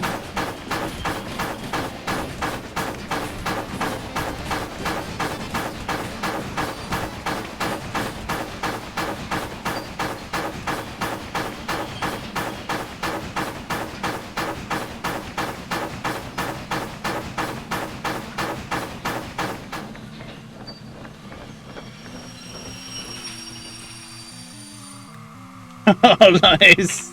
Lucy, you just got me on the living room TV chugging away. Nice. Okay. Everything's set to the main? Yes. Now I think I start the chops up before I forget. Just get another scoop of coal in there. That's great, Lucy. Oh yeah, look, we're sliding forward. I only got the engine brake on, not the train brakes. That was definitely uphill because look, she's sliding forward now. You know what? Take off. I don't mind if it rolls a bit, because that's the direction I'm going anyway. Well, that should be a nice little boost, maybe. So now I took off the brakes completely. If she starts rolling forward a little bit, I don't mind. Just give me an easier start. Okay, where's the office? I went too far. That's great. Chug, chug, chug, chug. Okay, let's start with... How much time to get to Machine Factory? 48 minutes, huh? Just for the hell of it, let's set this watch for 48 minutes.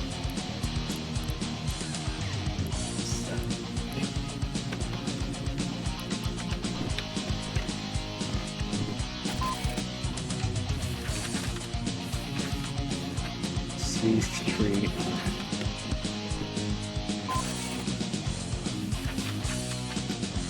C4I, of course. C4.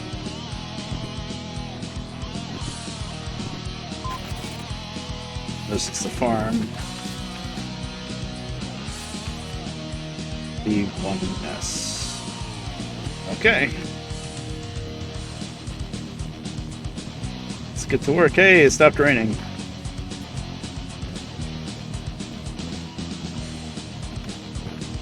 Thankfully, even if it was raining, that doesn't actually affect anything. Oh, look at her rolling! Oh, I thought she was just going to be rolling slow. Holy crap.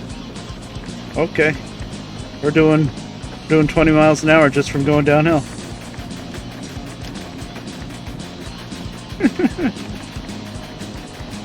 I'll take it.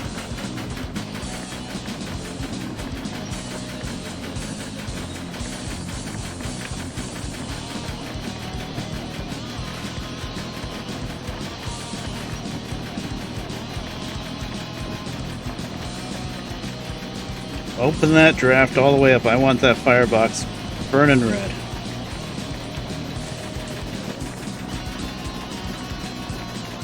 Hold on a minute. I need to turn the music down a little bit because I gotta hear this engine.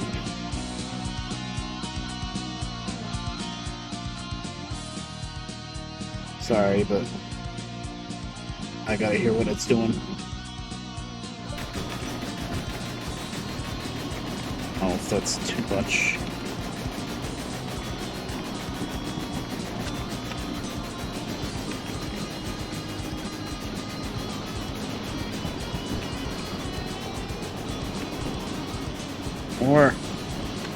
More steam. More fire.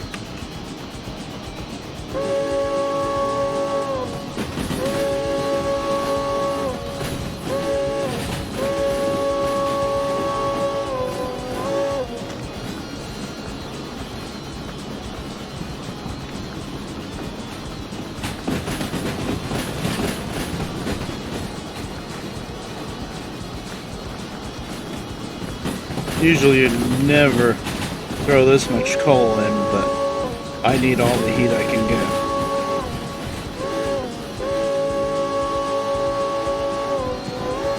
get. Okay, that's as fast as I can go right now until we get around that curve. Actually, even after the curve, the speed limit's only going to be 4, which is 40.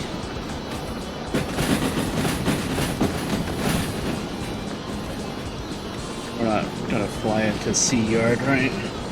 I didn't do something stupid. Oh, we're all good. Okay, yeah, that's the curve. I can't do more than 40 over. Okay, we're right at 40, actually. How's the temperature? Nice. Into the red. That's what I want.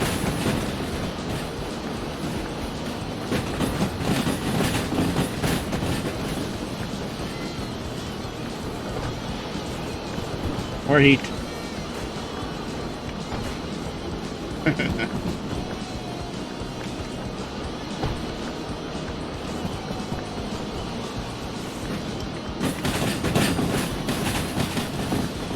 This is a long train. A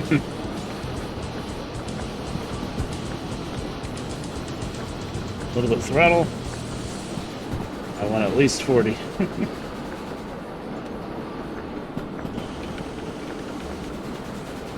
Alright.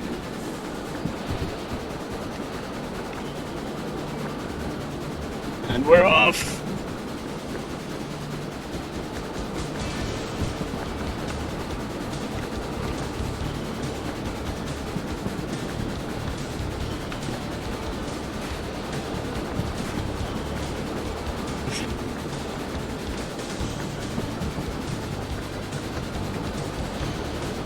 on, baby. The speed limit is what's really killing me, because if I could hit this at faster speed before I hit the hill, that would be amazing, but I can't do more than 40.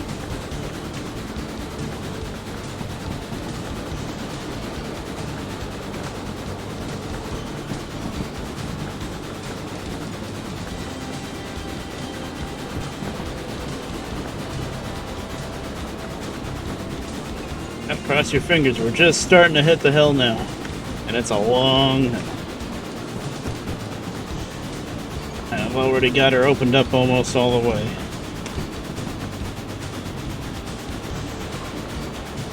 I have a feeling we're not going to make it, but think happy thoughts.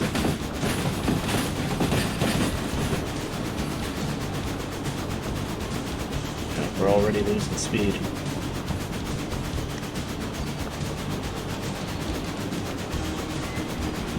Water.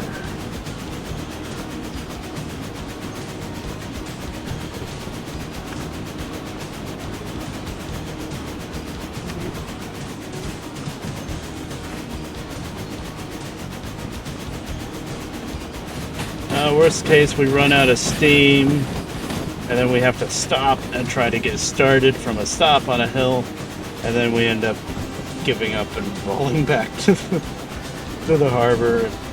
I don't know, maybe splitting the train in half.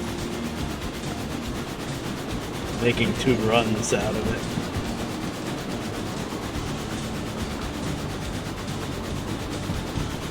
We're in the red. Come on, baby.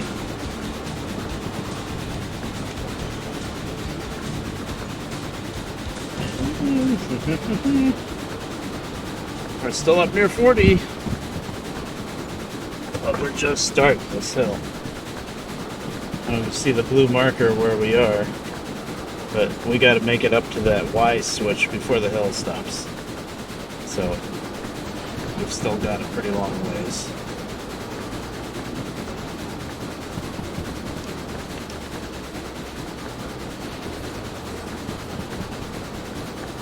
It's 0.5? Oh, okay, this part's a little bit better. Wish it wasn't only a 4 speed limit. See, we're starting to run low on steam now. Which means more. That's cold to get down. If the blower would be helpful. I usually never use the blower, but tempted.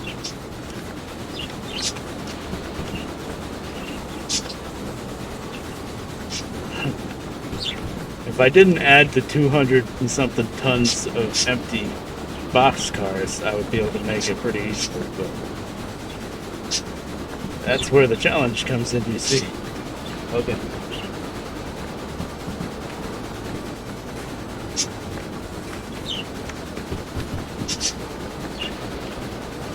Can I get away with doing that? Oh, so far. Yeah. Actually, I gotta cut the freaking speed throttle for a second.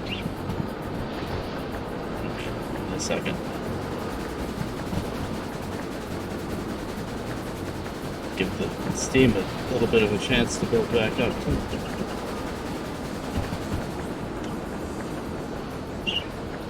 We also don't want the end of the train to derail. The end of the train is still at a 40. The front of the train is at a 50. I think we're gonna make it. Knock on wood. Not done yet, though. There's still more hill. Now it's 7. Wow. That's a long train.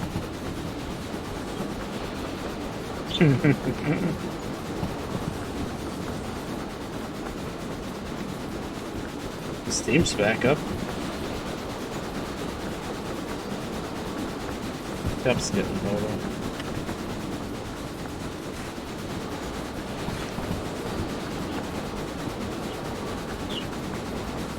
Still got the draft open full, so that's why we're going through so much coal.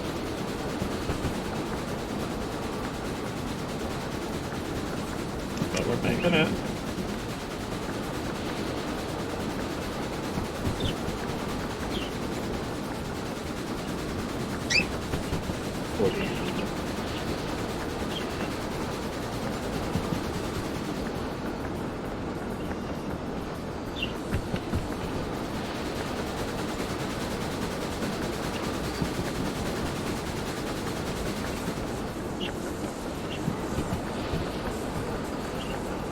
Don't go too fast. Trying to keep 40 without going over 40. Which is good, which means we've got plenty of speed to get up this hill. I think we've already gotten up the steepest part. Wow, 882 tons. Oh yeah, there's the switch. Sweet, okay, I've got to kill the draft.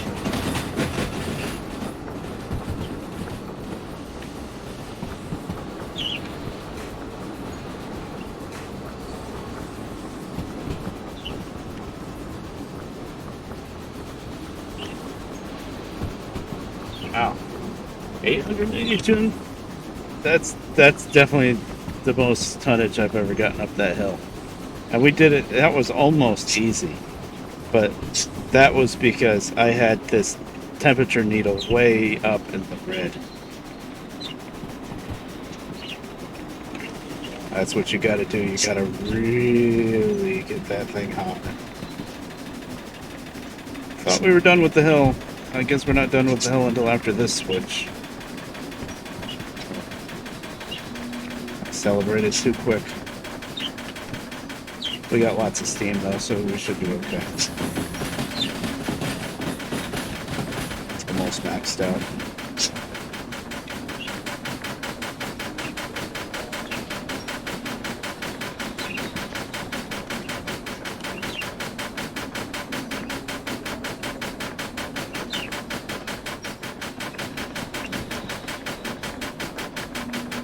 You can do it. We're still going up. You know, the sign said level, like the track was level, but we're still going. I can see it. We're still going up.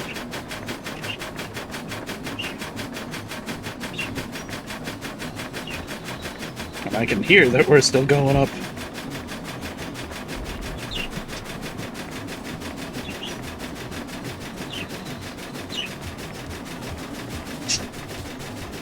Now it's getting a little laggy. Might have gone a little bridge too far with all the mods, but I love them. Okay. It was a little scary for a bit, but now she's quieting down.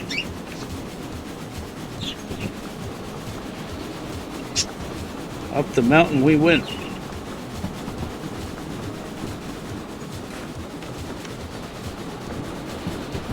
Start feeding less coal in there. I don't know what the speed limit is right now. I've been watching the gauges so much. It should be a 6. Sure. Open her up.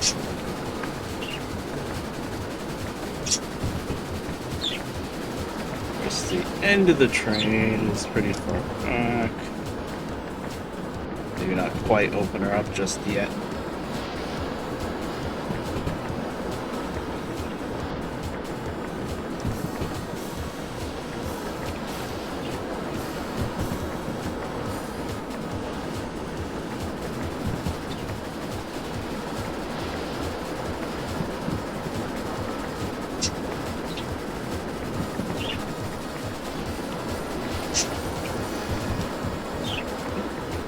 Pretty soon it's going to change to actually being down.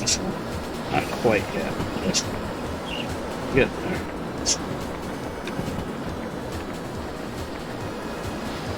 Okay, I can open her up.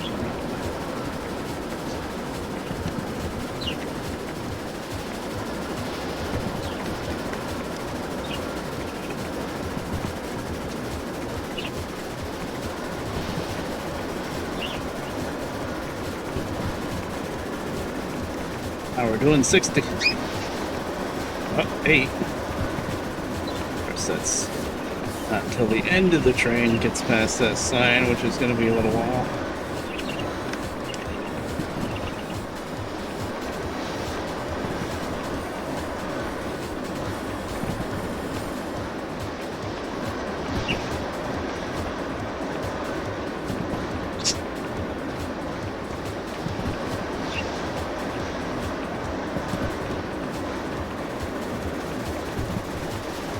Now we really open her up. There are a few places where you can go really fast. Now it's back down to a 9, but that's okay. We're doing 70.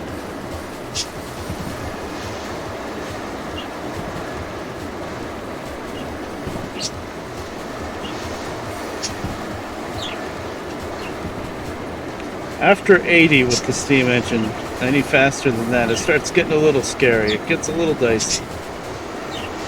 You start feeling like, should this thing be going this fast? Oh, it's just running low on steam.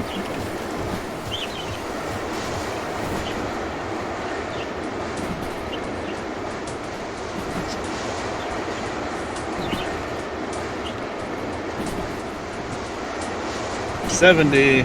Okay, hit the brakes.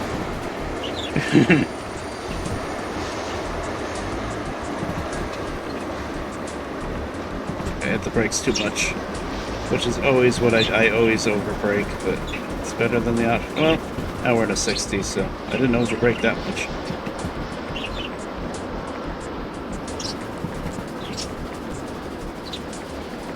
Got a lot of tonnage to slow down.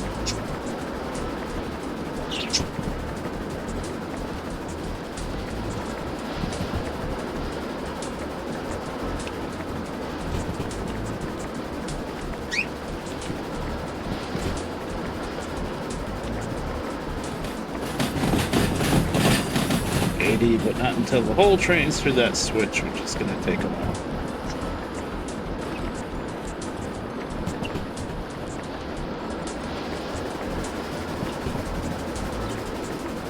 And then 6. Oh, the speed limits in this game are so silly when it's like 80 for like 100 feet and then back to 60. What's the point of trying to go up to 80?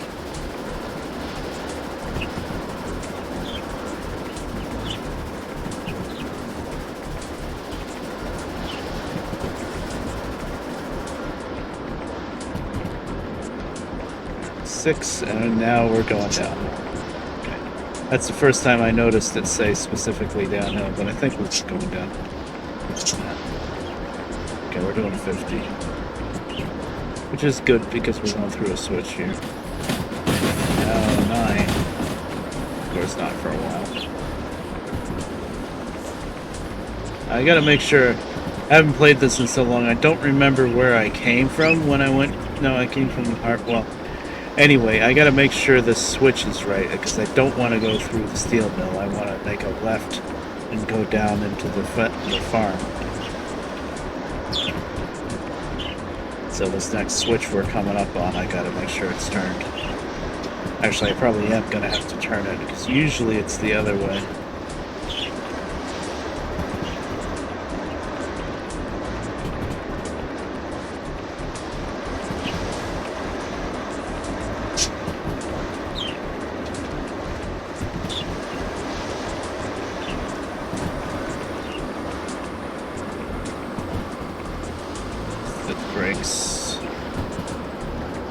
That switch.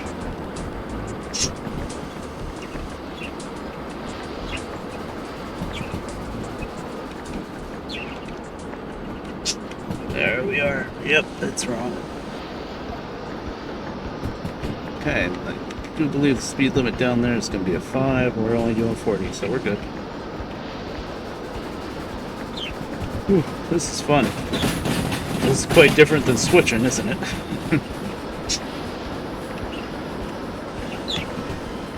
Brakes because we're going downhill. I might have overdid it on the brakes a little bit, but I know this is downhill and it's kind of a tight turn.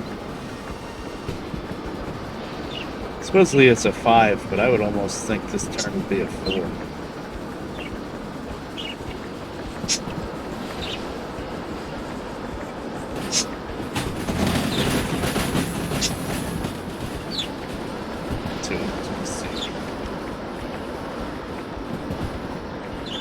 That's a long train. Oh, we're stopping in farm, right. Just forgot. First set of cars is going to B15, 1S farm. So there's no point in really speeding up much.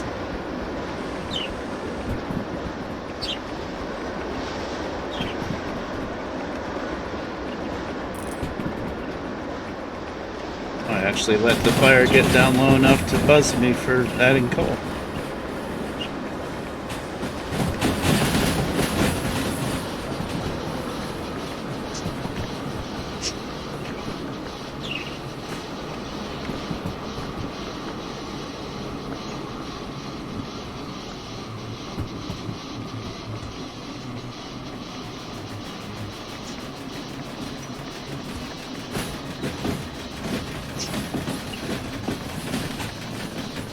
Come on, I didn't hit the brakes that hard, did I?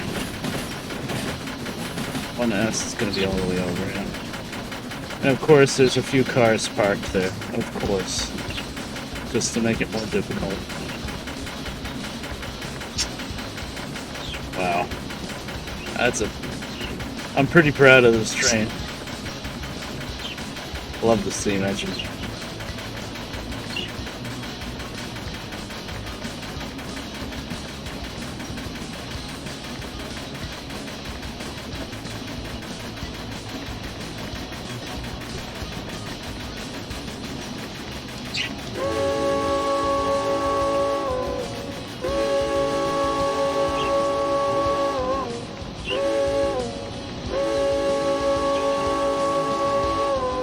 I'm blowing for this crossing, and there's another train just parked on the crossing, so it's not like anybody would be able to drive over it.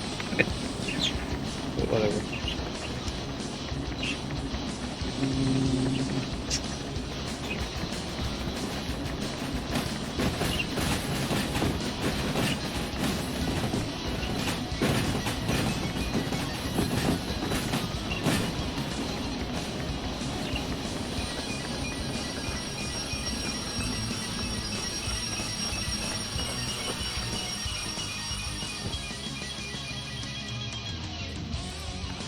How'd I do?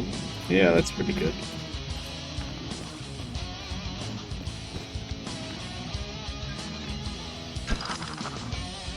I think we might even get the speedy bonus on this first set of cars. I don't think I could have gotten up that mountain any faster than I did.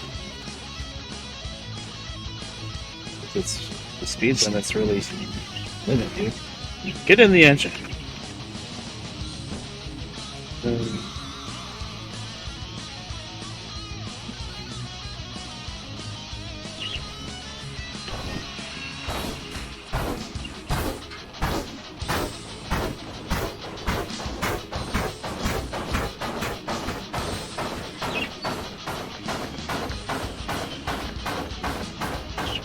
Ah, yes, farm, the land of not being able to see from either side of the frickin' engine.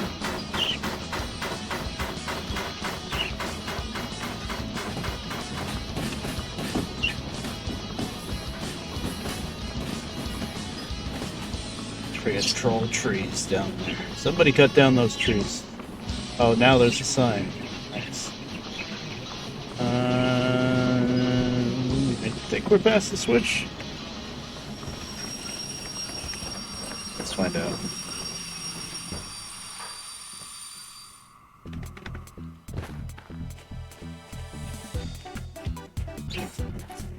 Yep, we're past it.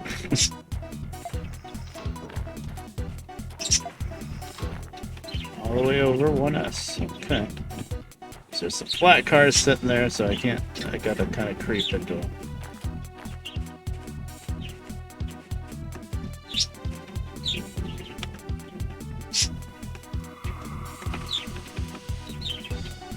Yep, we made it. We made it actually really well. We made it at 40 miles an hour all the way up the hill. I was very shocked.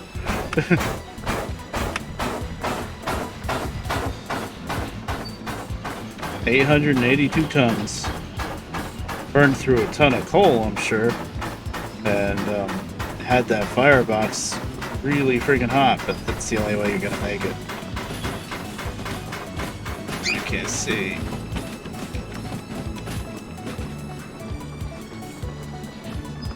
Now we're at a farm, we're dropping off all the boxcars. But I can't see control trees. Just past the trees. And of course there's like 3 or 4 empty flat cars sitting on the track that I'm backing these into, so I have to slow down. Okay, we're under 10.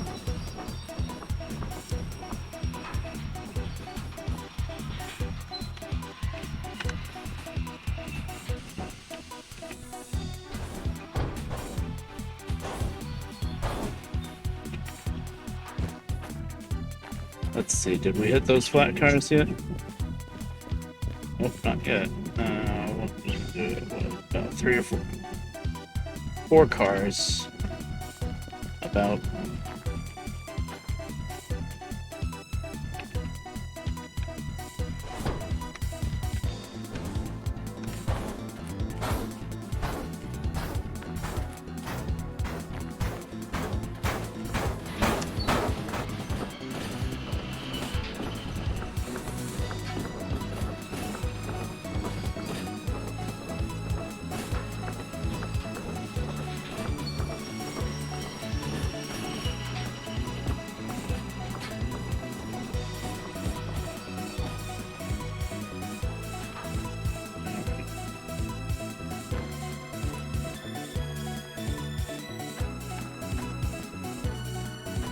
Hey, there we are.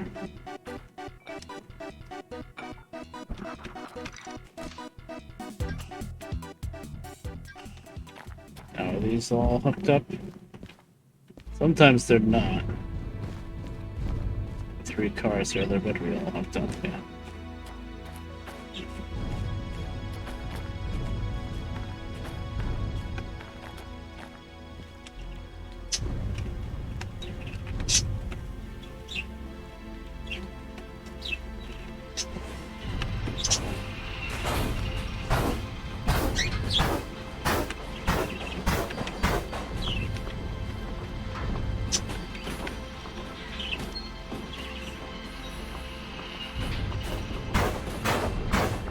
I love this, how the sign for 1S is right in the middle of the freaking road.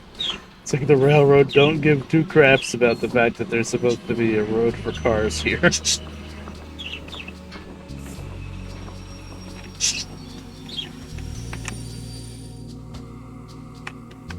Alright. We are in.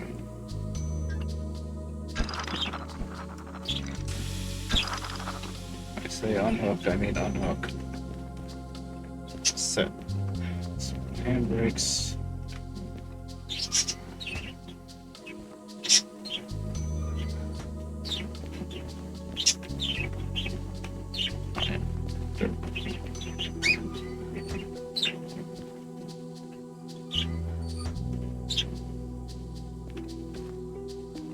Just hop our way over all the cars. There's a B&O switcher. Alright. Let's see how we did time-wise. Oh, we got the speedy bonus by 2 minutes, didn't we? Yes, we did. So 9,300 plus another 4,600. Not only did we make it up the hill, we made it up the hill in time. 14,000. Nice, just for those empty boxcars. Alright. I know I'm not going to get the time bonus for the machine factory because we just spent this much time, you know, backing these cars in, but still, just the fact that we got the speed bonus here is pretty good. Yeah, I already locked those down.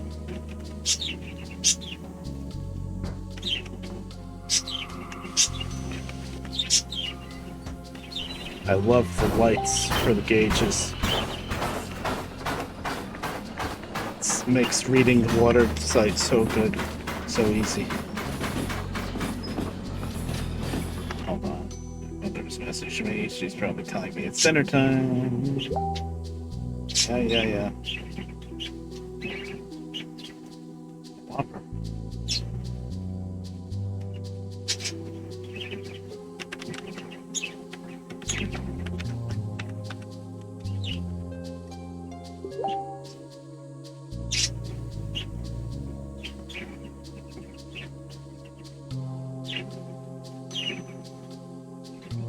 Okay.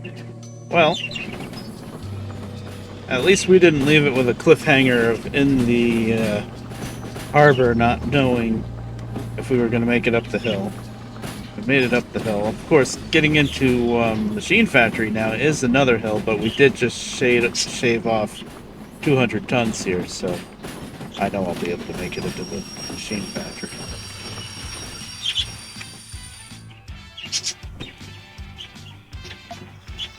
So I'm going to hook back up to my main train here. And then I think I'm going to call it a stream because it is dinner time. It is 7:45 now.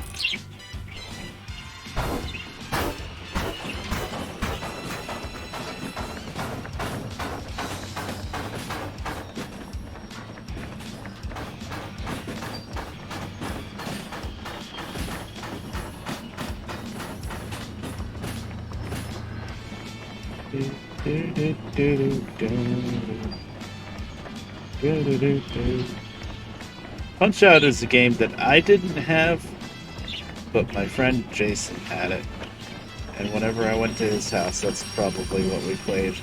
One of the games, but that was a big one, because I didn't have it. I don't think I was very good at it. I think I mostly just watched him play, actually. But, yeah.